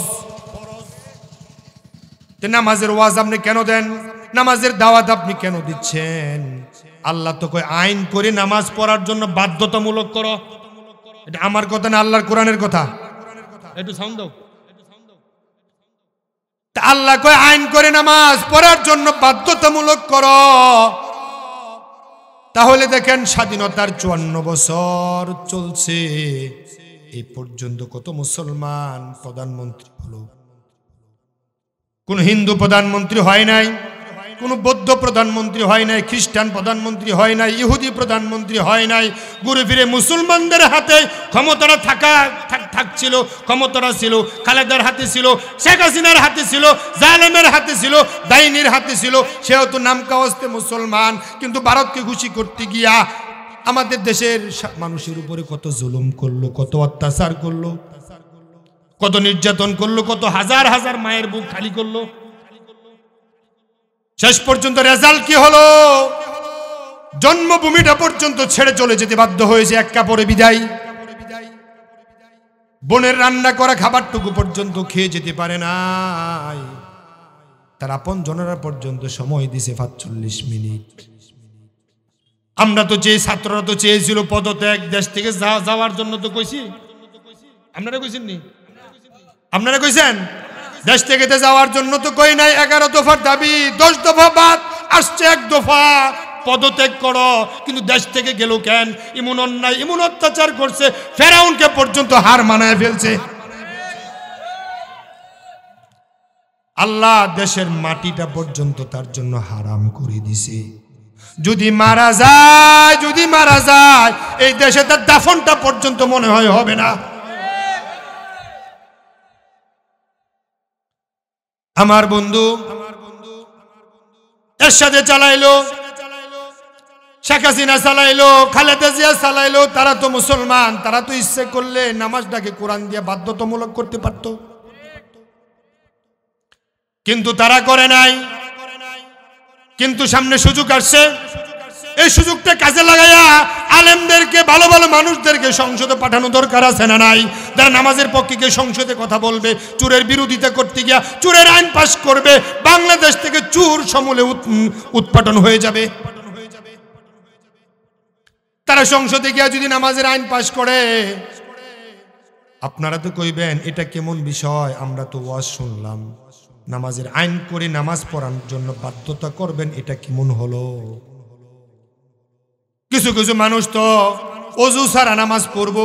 এখন আমি বলি, রাষ্ট্রের প্রশাসনদেরকে যদি বলে দেওয়া হয়, ও প্রশাসন, ও পুলিশ, তোমরা হাতে হ্যান্ডকাপ নিছো, হাতে লাঠি নিছো, আর তোমরা পু পু করে রাস্তায় বেড়াইছো, ঘুরে বেড়াইছো, এখন তোমাদেরকে দায়িত্ব দিলাম, নামাজ পড়ার জন্য বাধ্যতামূলক হয়ে গেছে। এখন তোমরা থানায় বসে না থেকে তোমরা এলাকায় সফর করো, এলাকায় বাজারে যাও, দোকানে যাও, রাস্তায় টহল দাও। যে ব্যক্তিদেরকে দোকান খোলা পাইবা, সাথে সাথে তার লাইসেন্স বাতিল করে দিবা, ৩,০০০ টাকা জরিমানা করবা। দোকানের লাইসেন্স যদি বাতিল করে দাও, সাথে সাথে যদি ১-১০ দিনের জেল দাও, আরো যদি ৩,০০০ টাকা জরিমানা করো, এই মিলে যদি রেড অ্যালার্ট জারি করে দেওয়া হয় ৫৬,০০০ বর্গ মাইলে, দেখবেন বাংলাদেশের মসজিদগুলোতে আজান হতে দেরি, শাটার বন্ধ করে মুসলমানগুলো পঙ্গপালের মতো মসজিদে যেতে দেরি হবে না। এই যে সামনে আসবে কুরবানির ঈদ, কুরবানির ঈদে কোনো হিন্দু যায় না, কোনো বৌদ্ধ যায় না, কোনো খ্রিস্টান যায় না, সব তো যায় নামাজি মুসলমানগুলো। গরু কেনার জন্য কোনো হিন্দু আসে না, কিন্তু দেখবেন গরু কিনতে গিয়া জোহর যায় কাজা, আসর যায় কাজা, মাগরিবের সময় গরু নিয়া তারপরে বাড়ি যায়, এশারের নামাজের সময় হাত পা ধুয়ে শুয়ে পড়ে। জোহরও পড়লো না, আসরও পড়লো না, মাগরিবও পড়লো না। তুমি কেমন মুসলমান? কুরবানি হচ্ছে ওয়াজিব, নামাজ পড়া হচ্ছে ফরজ। তুমি ফরজ বাদ দিয়া তুমি কুরবানি গোশত খাওয়ার জন্য তুমি পাগল। যদি আইন করে যদি দেওয়া হতো নামাজ বাধ্যতামূলক ফরজ, তাহলে দেখবেন এক একটা বাজারের মসজিদে ২০ বার ৩০ বার জামাত হওয়া লাগতো।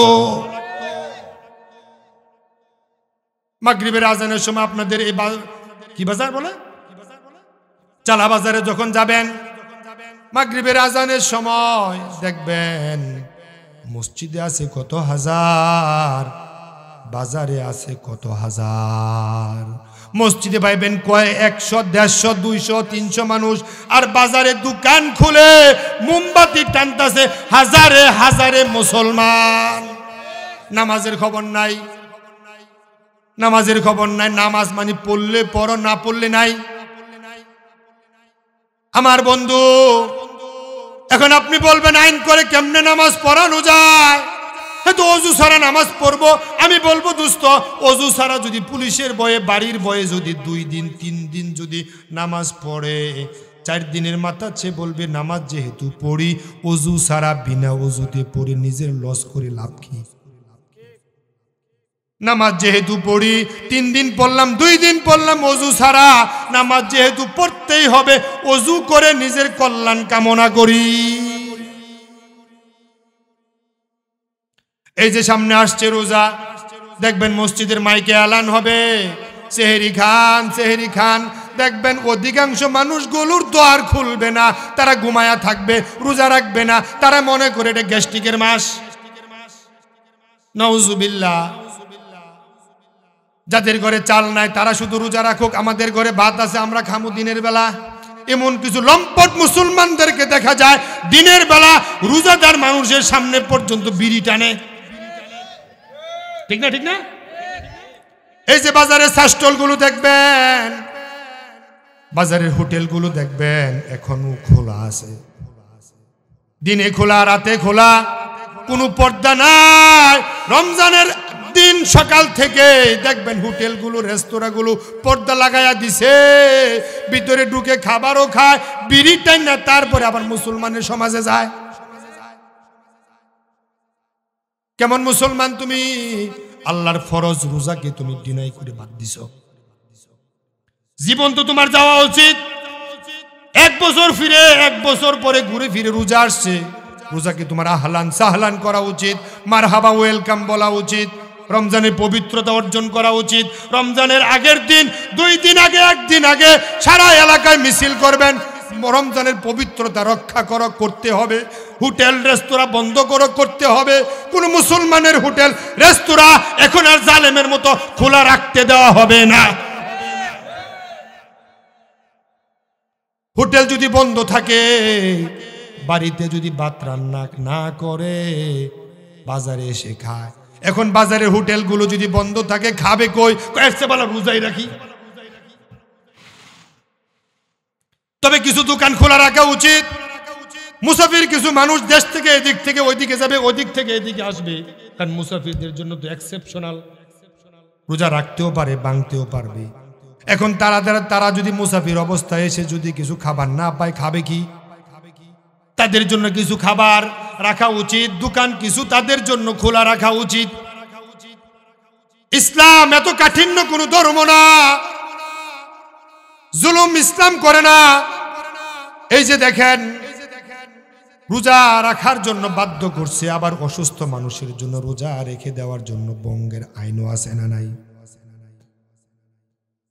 এখন নামাজ রাষ্ট্রীয়ভাবে বাধ্যতামূলক করতে গেলে আলেম ওলামাদেরকে সংসদে পাঠানোর প্রয়োজন আছে না নাই? এখন আলেমরা যদি ক্ষমতায় না যায়, জালেমরা কি কোরআন নামাজের পক্ষে আইন পাশ করবে? অসম্ভব, অসম্ভব, অসম্ভব। তাদের কাছে তো কোনো নামাজ নাই, তাদের কাছে নামাজ লাগে না, রোজা লাগে না।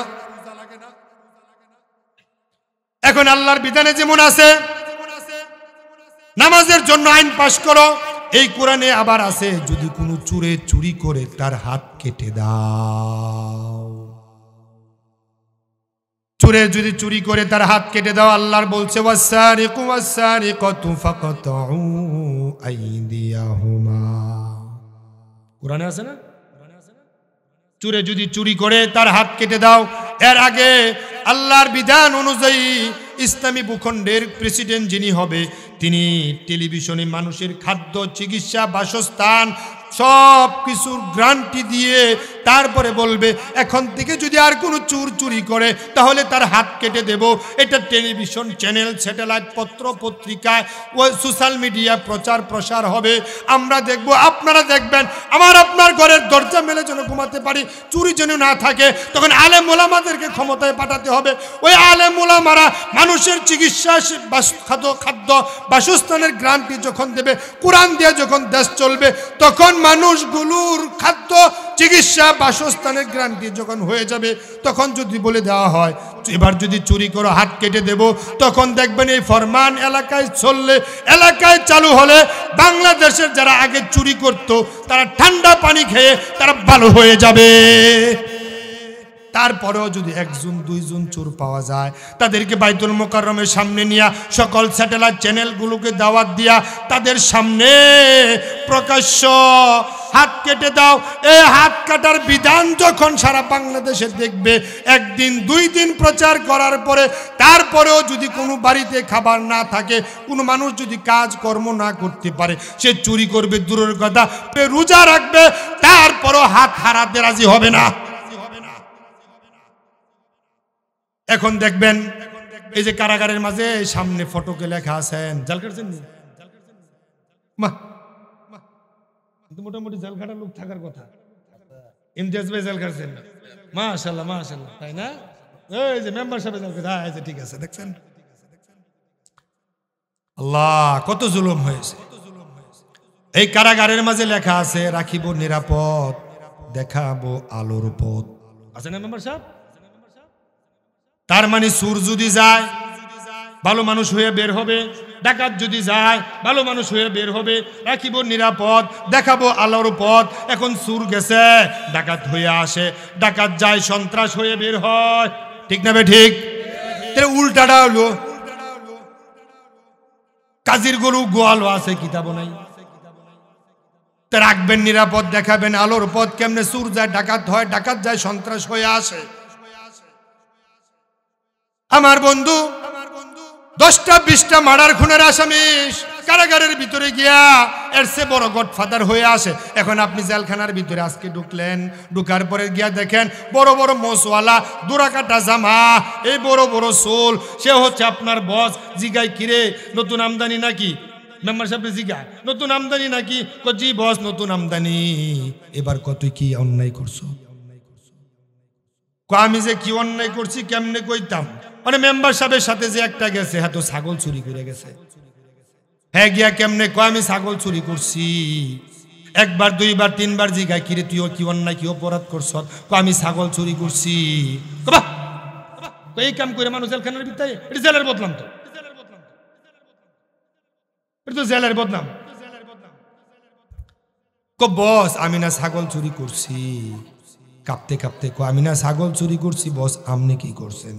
আমি তো প্ল্যান পরিকল্পনা করছিলাম, ব্যাংক ডাকাতি করবো, সব সাকসেস ছিল, 1 মিনিটের জন্য ধরা খায় গেছি। থাক কিছুদিন তালিম দিব, এই তালিম দিলে আমার তো 30 বছরের জেল, তত্ত্ব দিছে ছাগল চুরির জন্য 6 মাসের জেল, এমন ট্রেন আপ করে দিব। এখন আমি যে কাম করতে পারছি না, তুই হেঁটে গিয়ে করবি? তে ছাগল চুর গেছে, ব্যাংক ডাকাত হয়ে বাড়িয়েছে, রাখিব নিরাপদ, দেখাবো আলোর পথ কেমনে হলো?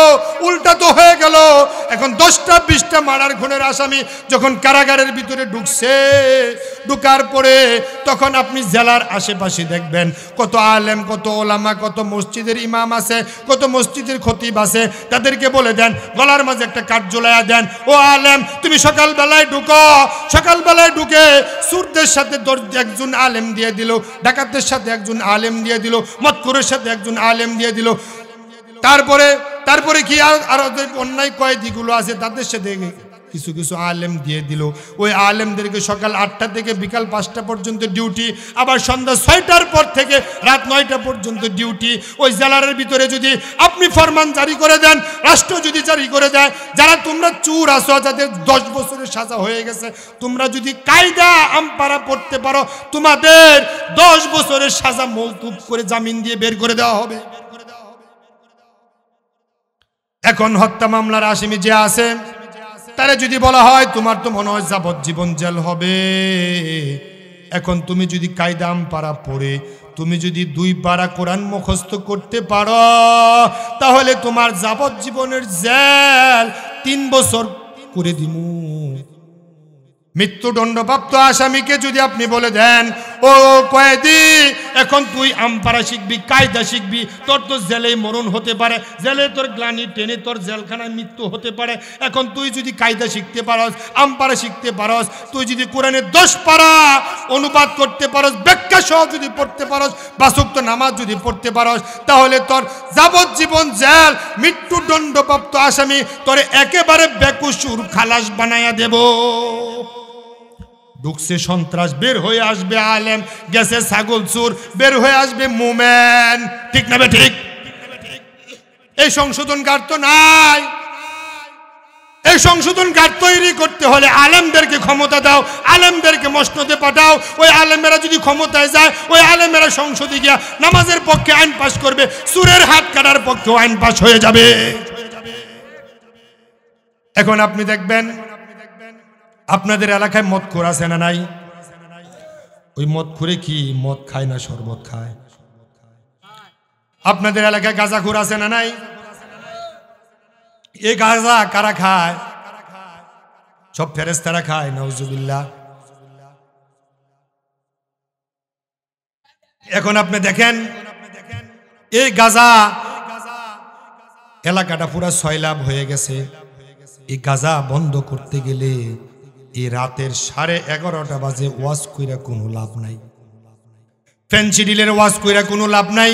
যারা ফেনসিডিল খুর, যারা গাঁজা খুর, তারা এই মাহফিলের আশেপাশে নাই। মদ খুর তারা নাই, যদিও এসে থাকে সন্ধ্যার সময় একটু আশেপাশে দিয়ে ঘোরান দিয়ে তারা জায়গা মতো গিয়ে কাম করতেছে। এখন গাঁজার ওয়াজ কইরা কি লাভ, মদের ওয়াজ কইরা কি লাভ? জ্বর উঠছে, যার কম্বল দরকার তার, খালি মাঠে হারা নাই, এখন ওয়াজ করে কি লাভ? এখন আমরা যারা মাহফিলে আসছি, আমরা তো কেউ মদও খাই না, গাঁজাও খাই না, ফেনসিডিলও খাই না, সাপ্লাইও দেই না। দেখেন ওয়াজ কর্মু কার কাছে? যাদের কাছে ওয়াজ কর্মু হেরা তো নাই। তাহলে এই ওয়াজ আমনেগো কাছে কইরা কি লাভ? তবে করা দরকার, এটা দিনের কাজ করতে হবে। আমাদের মধ্য থেকেও যেন একজন ভবিষ্যতে মাদকাসক্ত না হয়। এখন এই গাঁজা, এই মদ দূর করতে গেলে আইন পাশ করা দরকার। আমার বন্ধু হযরত উমরের ছেলে মদ পান করেছে, বুলে মদ পান করেছে।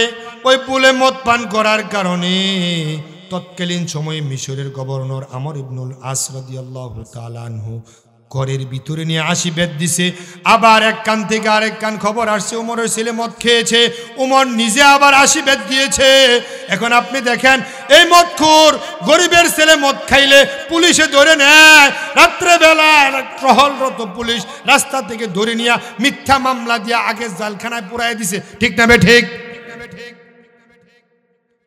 গরিবের ছেলে মদ খাইলে জেলে দেয়, আর শেরাটন হোটেলে মদ খাইলে স্যালুট দেয়। এক দেশে 2 রকমের আইন চলতে দেওয়া যায় না। বাংলাদেশে বড় বড় চোর যারা, ডাকাত যারা, তাদেরকে ধরে বাংলাদেশ থেকে যে টাকাগুলো বিদেশে পাচার করছে, ওদের ওই টাকাগুলো যদি বাংলাদেশে এনে যদি ভর্তুকি দেওয়া হয়, দেখবেন তেলের দাম 100 টাকার নিচে চলে আসবে।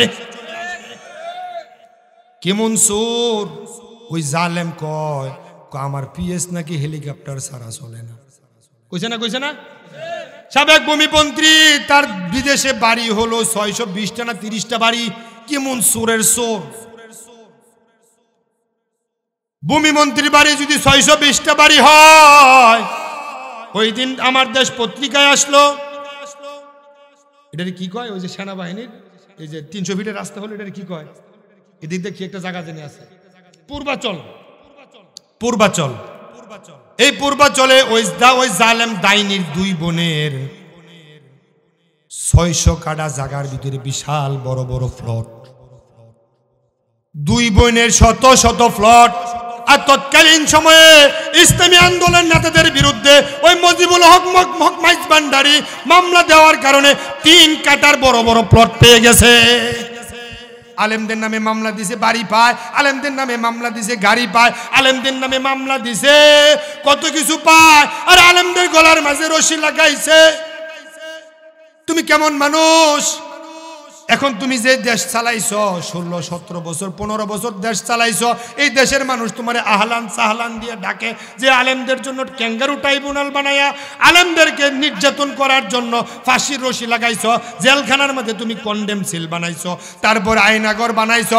তুমি খালি আসো, ওই ট্রাইব্যুনাল, ওই জজ, ওই বিচারপতি, ওই উকিল, ওই মুক্তার, ওই হ্যান্ডকাপ এখনো আছে না নাই? ফাঁসির রশি আছে না নাই? প্রয়োজনে এর চেয়ে উন্নত মানের ফাঁসির দড়ি আনমু, তারপরে তোমারে জুলামু।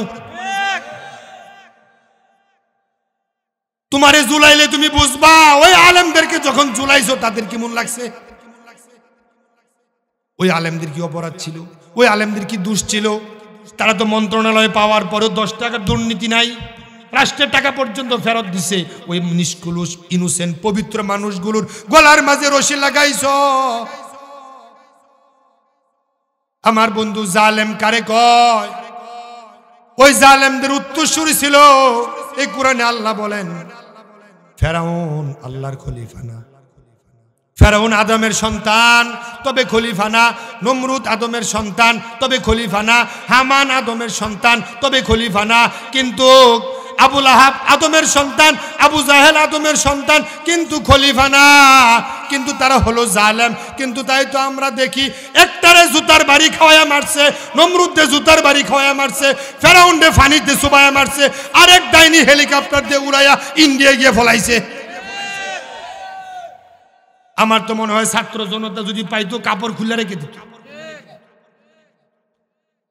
ছাত্র জনতা তো পায় নাই, আবার কয় আমি কি অপরাধ করছি? তোমার কোনো অপরাধ নাই।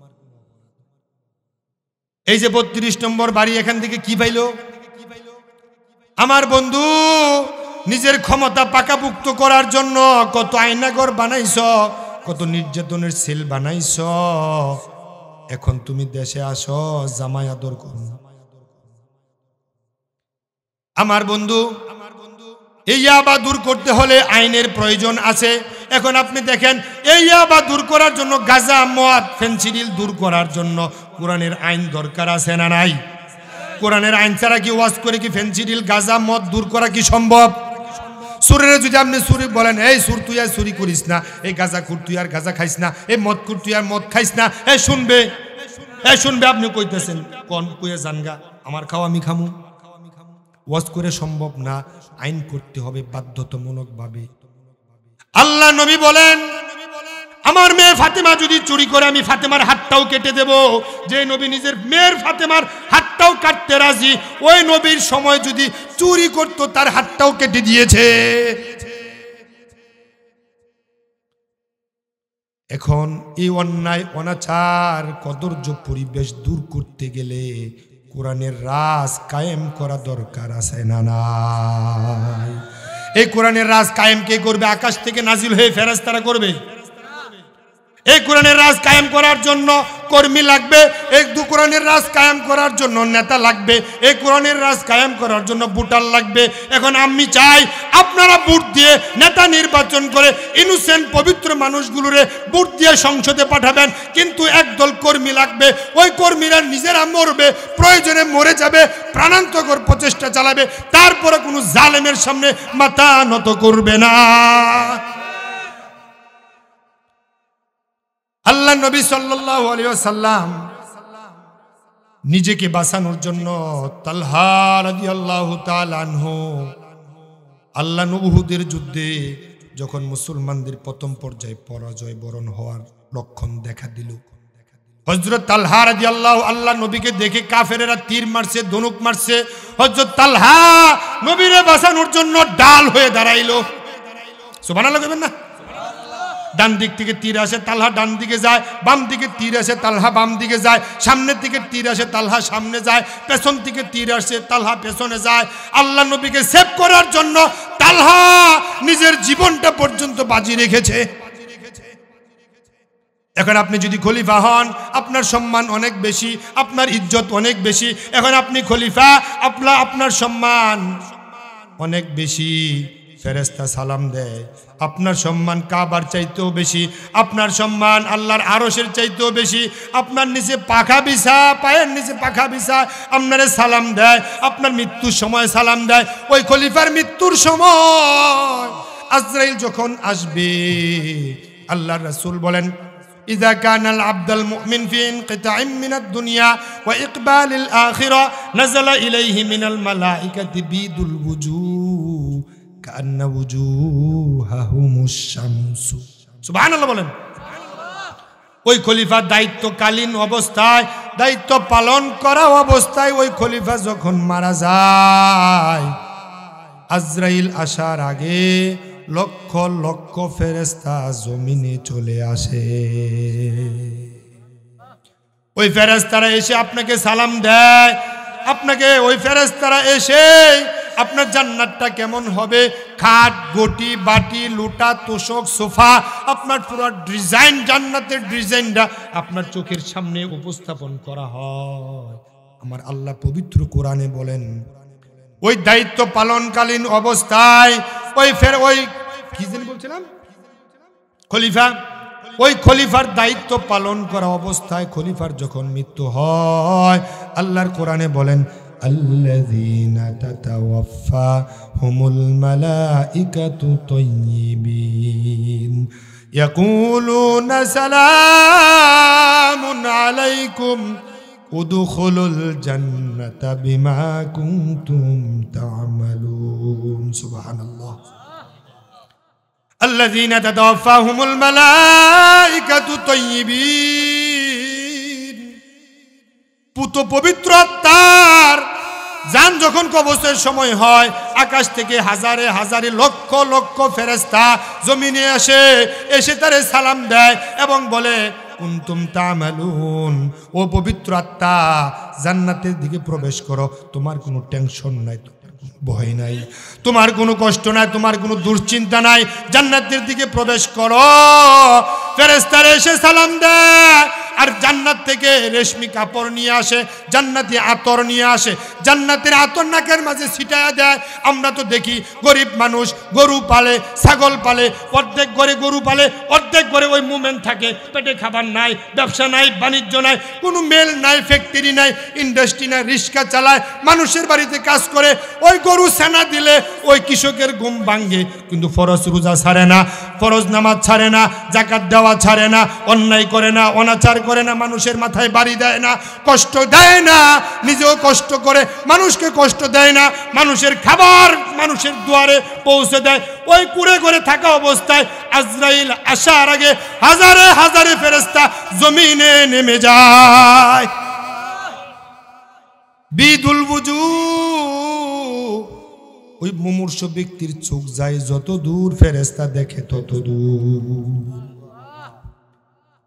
তার জান কবজের সময় ফেরেশতারা এসে সালাম দেয় তার রূহটা নিয়ে রেশমি কাপড়ে নিয়ে ইল্লিনে নিয়ে রেখে দেয় ওই ব্যক্তি যাওয়ার জন্য কালেমা পড়তে পড়তে চলে যায় দুনিয়ায় সম্মান পায়ের নিচে যখন আপনি মসজিদে যান মাহফিলে যান পায়ের নিচে রহমতের ফেরেশতারা কি বিছায় কথা কয় না রহমতের ফেরেশতারা পায়ের নিচে কি বিছায় পাখা বিছায় ফেরেশতারা আপনারে সম্মান দেয় আপনার সম্মান আল্লাহর কাবার চাইতেও বেশি আপনার সম্মান আল্লাহর আরশের চাইতেও বেশি আপনার সম্মান ফেরেশতার চাইতেও বেশি আরশের চাইতেও বেশি আপনার মৃত্যুর সময় ফেরেশতা সালাম দেয় জান্নাতের সুসংবাদ দেয় জান্নাতের আতর নাকে ছিটায়া দেয় ঠিক তদ্রুপ বিপরীত দিকে দেখেন যারা আল্লাহর খলিফা না তাদেরও মৃত্যু হয় তাদের মৃত্যুর সময়ও ফেরেশতা আসে আল্লাহর কোরআন বলেন ওয়ালাউ তারা ইয ইয়াতাওয়াফাল্লাযীনা কাফারুল মালাইকাতু ইয়াদরিবুনা ওয়ুজুহাহুম ওয়া আদবারহুম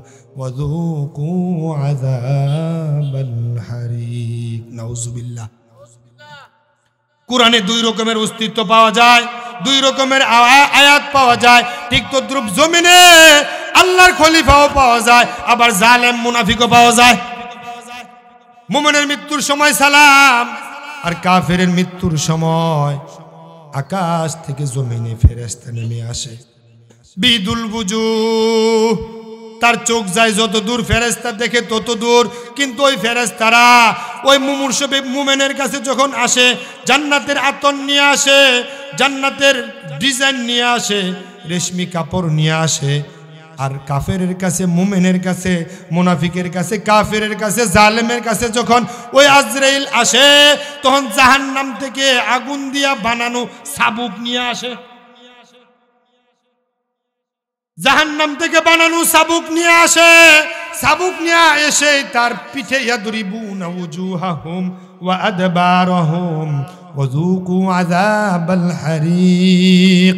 তার পিঠের মাঝে, তার পাজরের মাঝে, তার 500 দেশে পিটাইতে থাকে আর বলে, তুই আল্লাহর খলিফা না, তুই নমরুদের চরিত্রের, তুই হামানের চরিত্রের, তুই কারুনের চরিত্রের, তুই সাদ্দাতের চরিত্রের, তুই আবু জাহেলের চরিত্রের, তুই উবাই বিন খালফের চরিত্রের, আব্দুল্লাহ ইবনে উবাইয়ের চরিত্রের। তারা দিন মানে নাই, নামাজ মানে নাই, রোজা মানে নাই, তার দিনকে বেইজ্জতি করেছে, ইসলামকে বেইজ্জতি করেছে, দিনকে ধর্মর তামাশা বানাইছে, তারা মদ খাইছে, অনাসে আকামে কুকামে দ্বারা দিন রাত 24 ঘন্টা কাটাইছে। তুই আল্লাহর খলিফা না, তুই জালেম, তোর পিটুনি, তোর উপরে খালি মায়ের মায়ের জমিন থেকে শুরু, কবরে গিয়ে শেষ। কথা কয় না, জমিন থেকে শুরু, কবরে গিয়ে শেষ। আর মুমিনের জমিন থেকে সম্মান শুরু, পরকালে যেখানে যাবে সেখানেই সম্মান। দুনিয়ায় আপনার বাড়ি শুরু, অত্যাচার শুরু, জুলুম শুরু। তারপরে যখন আপনাকে কবরে রেখে আসবে, ফেরেশতারা এসে আপনাকে প্রশ্ন করবে, প্রশ্নগুলো উত্তর দিতে পারবেন না। তাৎক্ষণিক একজন ফেরেশতা আসবে, ওই ফেরেশতা চোখে দেখে না, কানেও শুনে না। তার হাতে থাকবে একটা হাতুড়ি, মাইজরাবাতুম মিনাল হাদিদ লাউ দুরিবা বিহা জাবালুল্লাহ সারাত তুরাবা। এমন একটা হাতুড়ি থাকবে। এই হাদিসের ব্যাখ্যায় আবু সাঈদ খুদরি রাদিয়াল্লাহু তাআলা আনহু বলেন, এমন ওই হাতুড়ির ওজন থাকবে এত বেশি, দুনিয়ার দানব মানব মিলেও ওই হাতুড়িটা আলগানোর সুযোগ নাই। ওই হাতুড়ি দিয়া যদি কোনো পাহাড়ের মাঝে আঘাত করা হতো, দেখতে পেতে তোমার চোখের সামনে ওই পাহাড়টা ধুলাবালি হয়ে উড়ে যেত। ওই হাতুড়ি নিয়ে ওই ফেরেশতা কবরে প্রবেশ করবে। ওই ফেরেশতা কানে শুনে না, চোখেও দেখে না, ওই হাতুড়ি দিয়ে তোমারে শুরু করবে বাড়ি। এই যে বাড়ি, জমিন দুনিয়া থেকে শুরু, কবরেও মারি শুরু, জাহান্নামেও শুরু। তুমি চিৎকার দিবা, শুনবে না। কাকুতি মিনতি করবা, ওই ফেরেশতা শুনবে না, কারণ তো কানেই শুনে না। উপর জীবরি মারতে থাকবে, সাথে সাথে তোমার কবরের মাঝে ঢুকবে জাহান্নামের 99টা সাপ। ওই সাপকে বলা হয় তিন্নিন। আল্লাহ রাসূল বলেন, লাউ আন্না তিন্নিনাম মিনহা নাফাকা ফিল আরদি মা আমবাতাত খাদারা। ওই 99টি সাপ উপর জীবরি সবল মারতে থাকবে, মারবাইনা খরিফা। আল্লাহ নবী বলেন, একটা সাপ একবার সবল দিবে, ওই একবার সবল দেওয়ার কারণে 40 বছর পর্যন্ত দেহে বিষ থাকবে। শুধু সাপে সবল দিবে, বিচ্ছু কামড়াবে না, আরো কীট পতঙ্গ কামড়াবে না। তারপরে পুরো কবরের মাঝে জাহান্নামের আগুন দিয়া ধাউ ধাউ করে দিয়া ওই ফেরেশতা পিটাইতে থাকবে। পিপাসে লেগে যাবে। ওই মুনাফিক, ওই জালেম, ওই সুদখোর, ওই হারামখোর, ওই গীবতখোর, ওই চুগলখোর, ওই বেপরদা নারী, ফেল ফেল করে সমাজে চলছ, কোনো বালাই নাই, তোমার কোনো পর্দা নাই, বেন বেন করে হাঁটছ, তোমার রূপ মানুষ দেখছে, কবিরা গুনাহগার হয়েছে, তোমার কবিরা গুনাহগার, তুমিও গুনাহগার হয়েছো, সেও গুনাহগার হয়েছে, জাহান্নামে জ্বলছে, আগুন দাও দাও করে জ্বলছে। জ্বলার পরে আকাশের তুমি চাইবা, আল্লাহ আমাকে একটু পানি দাও। আল্লাহর কাছে বলবেন, আল্লাহ আমার একটু পানি দাও। কারণ আগুনের বাড়ি, আগুন ফেরেশতার হাতুড়ির বাড়ি, সাপের কামড়, বিচ্ছুর কামড়। আপনি বিপাসিত হয়ে যাবেন। দুনিয়ার আগুনের চাইতে 69 গুণ বেশি তেজদীপ্ত জাহান্নামের আগুন। ওই দুনিয়ার আগুন দিয়েও দেখবেন হিন্দুরে পুরে, ওই দুনিয়ার আগুন দিয়ে ঘর পুরে, বাড়ি পুরে। ওই যে কিছুদিন আগে আমেরিকা আগুন লাগছে, পুরা মেসাকার হয়ে গেছে, হেলিকপ্টার দিয়ে পানি দিছে, বিমান দিয়ে পানি দিছে, 10 দিন 15 দিন লাগে আগুন জ্বলছে, আগুন নিবানো যায় নাই। ওই দুনিয়ার আগুনে যদি জ্বলতে পুড়তে তাও তো একটা কথা ছিল, দুনিয়ার আগুনের চাইতে 69 গুণ বেশি তেজদীপ্ত আগুন। দুনিয়া তোমার রিমান্ডে নিলে ওই রিমান্ড কাটানোর জন্য বড় ভাই যায়, নিজের বাপ যায়, দুলা ভাই যায়, খালু যায়, মামু যায়, কিন্তু জাহান্নামের আগুনে জ্বললে ওখানে তোমার কে যাইব বাঁচাইতে? আমার বন্ধু, তখন আপনি বলবেন আল্লাহ পিপাসা, খাবার নাই, একটু পানি দাও। দেখবেন পরক্ষণে জাহান্নামের আকাশে মেঘ দেখা গেছে। ওই জাহান্নামের আকাশে মেঘ দেখা গেছে, তখন আপনি দেখবেন একটু প্রশান্তি অনুভব করবেন, উপর থেকে পানি পড়বে, পানি খেয়ে তৃষ্ণা নিবারণ হবে। না না না, ওই আগুন, এত তেজদীপ্ত আগুন দিয়া ওই পানি গরম করছে। 3000 বছর আগুন জ্বালায়া তারপরে ওই পানি গরম করছে। এবার মুখটা খুলে বলেন, ওই আগুন কি নিভছে না এখনো জ্বলছে? কিয়ামত পর্যন্ত জ্বলবে। আর আপনি পানি চাইবেন, উপর থেকে পানি পড়বে, আপনার কাছে পানি নেবেন। এই পানিটা যখন মুখের কাছে নেবেন, নিচে ঠোঁট লেপটাইতে লেপটাইতে নাভি পর্যন্ত চলে যাবে। সুবহানাল্লাহ না নাউজুবিল্লাহ? মুখের কাছে যখন নেবেন, চেহারা জ্বলছে যাবে, উপরে ঠোঁট লেপটাইতে লেপটাইতে লেপটাইতে মাথার তালু পর্যন্ত উপরে উঠে যাবে। এই পানির সাথে দেখবে ইন্না শাজারাতাজ যাকুম তুআমুল আযীম, যাক্কুম নামক কাটা, যাক্কুম নামক খাবার দেবে, জাহান্নামের পানি দেবে।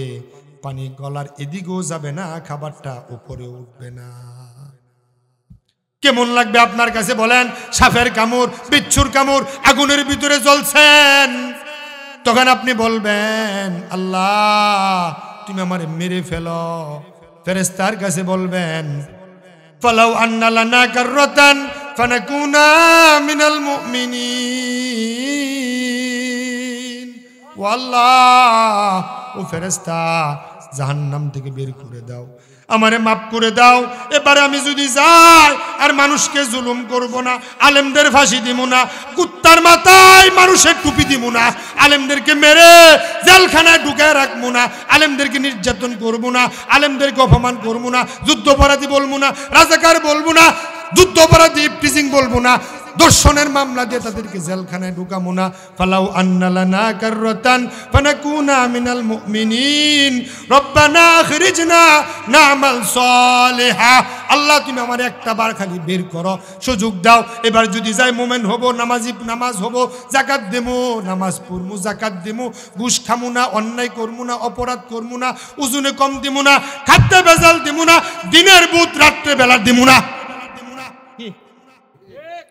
দিনের বুট রাত্রে বেলা জোর করে আদায় করবো না। এবার মোমেন হয়ে যাবো, এবার ভালো হয়ে যাবো। জেলখানার ভিতরে গিয়ে বাবার হত্যার বিচার নিতে গিয়ে নিজে হাতে ফাঁসি ছুরি দিয়ে জবাই করবো না। করছে না? করছে না? কপালে সিঁদুর পরবো না, হাতে তাসবিহ নিবো না, মুনাফিকি চরিত্র করবো না। এবার তুমি শুধু খালি বাইর করো আল্লাহ। ফেরেশতার কাছে বলবেন, ওই ফেরেশতার কাছে দরখাস্ত করবেন আজকা। ফেরেশতা উত্তর দিবে 40 বছর পর।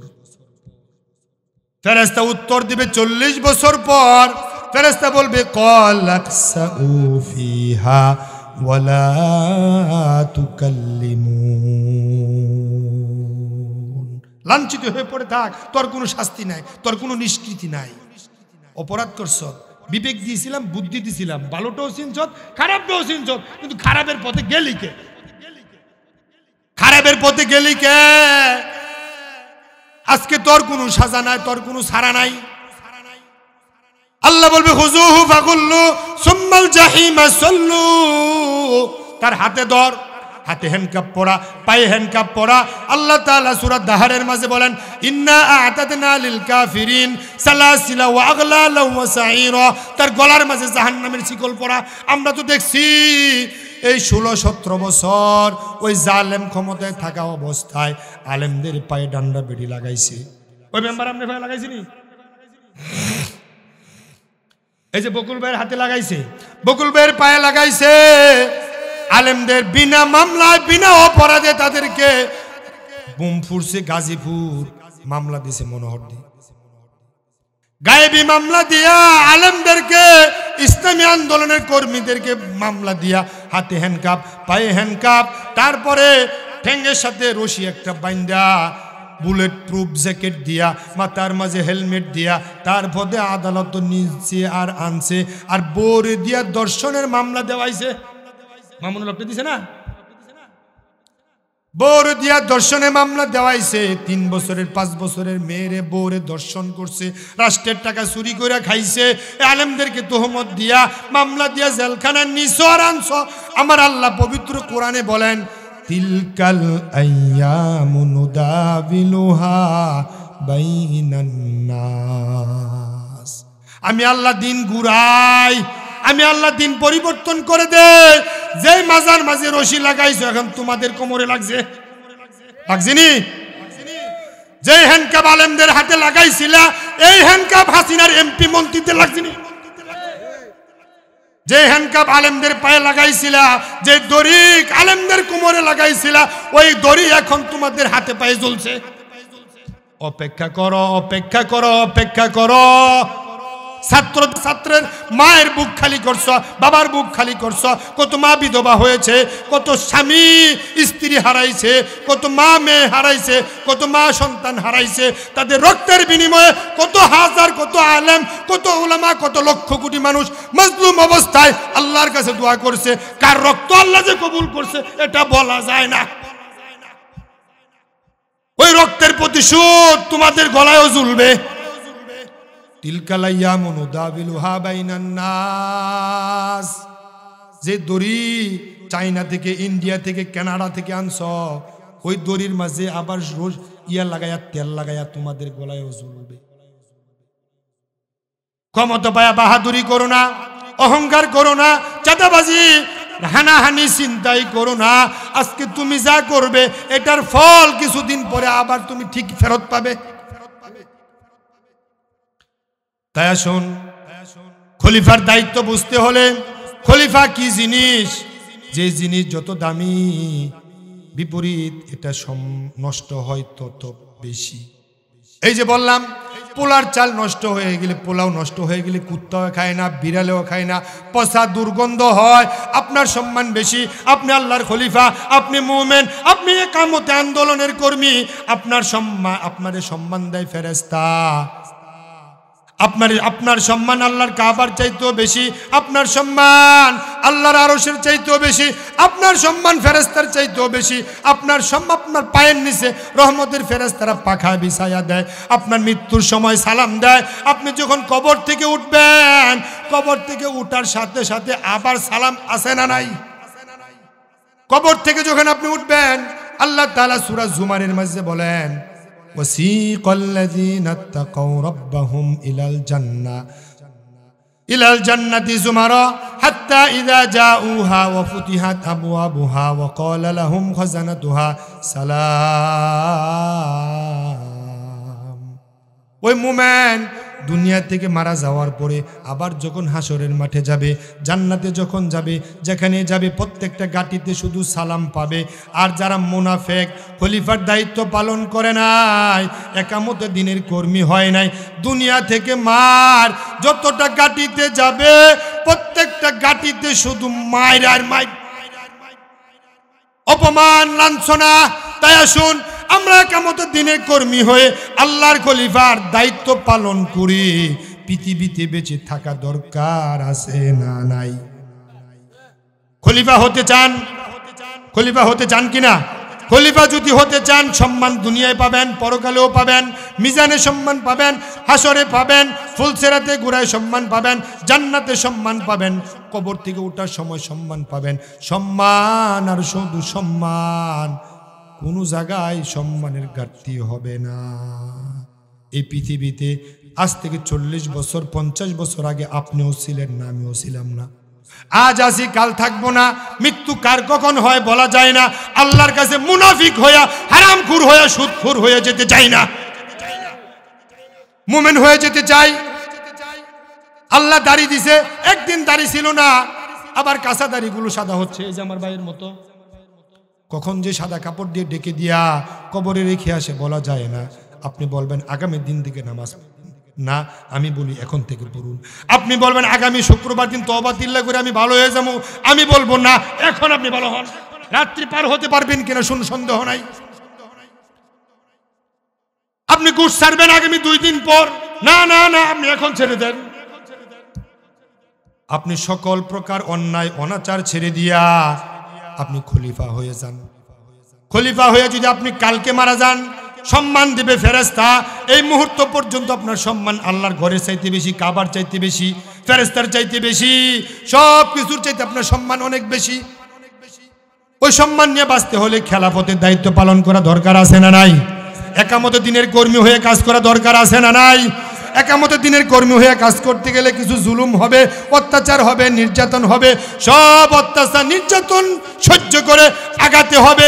আগাতে আগাতে পারলে আল্লাহর জান্নাত আপনার জন্য অপেক্ষা করেছে। আল্লাহ তাআলা আমাদেরকে যে কথাগুলো বললাম বাস্তব জীবনে আমল করার তৌফিক দান করুক, আমিন। হাযা মা ইনদি ওয়াল ইলমু ইনদাল্লাহ আলাইহি তাওয়াক্কালতু ওয়া ইলাইহি উনীব।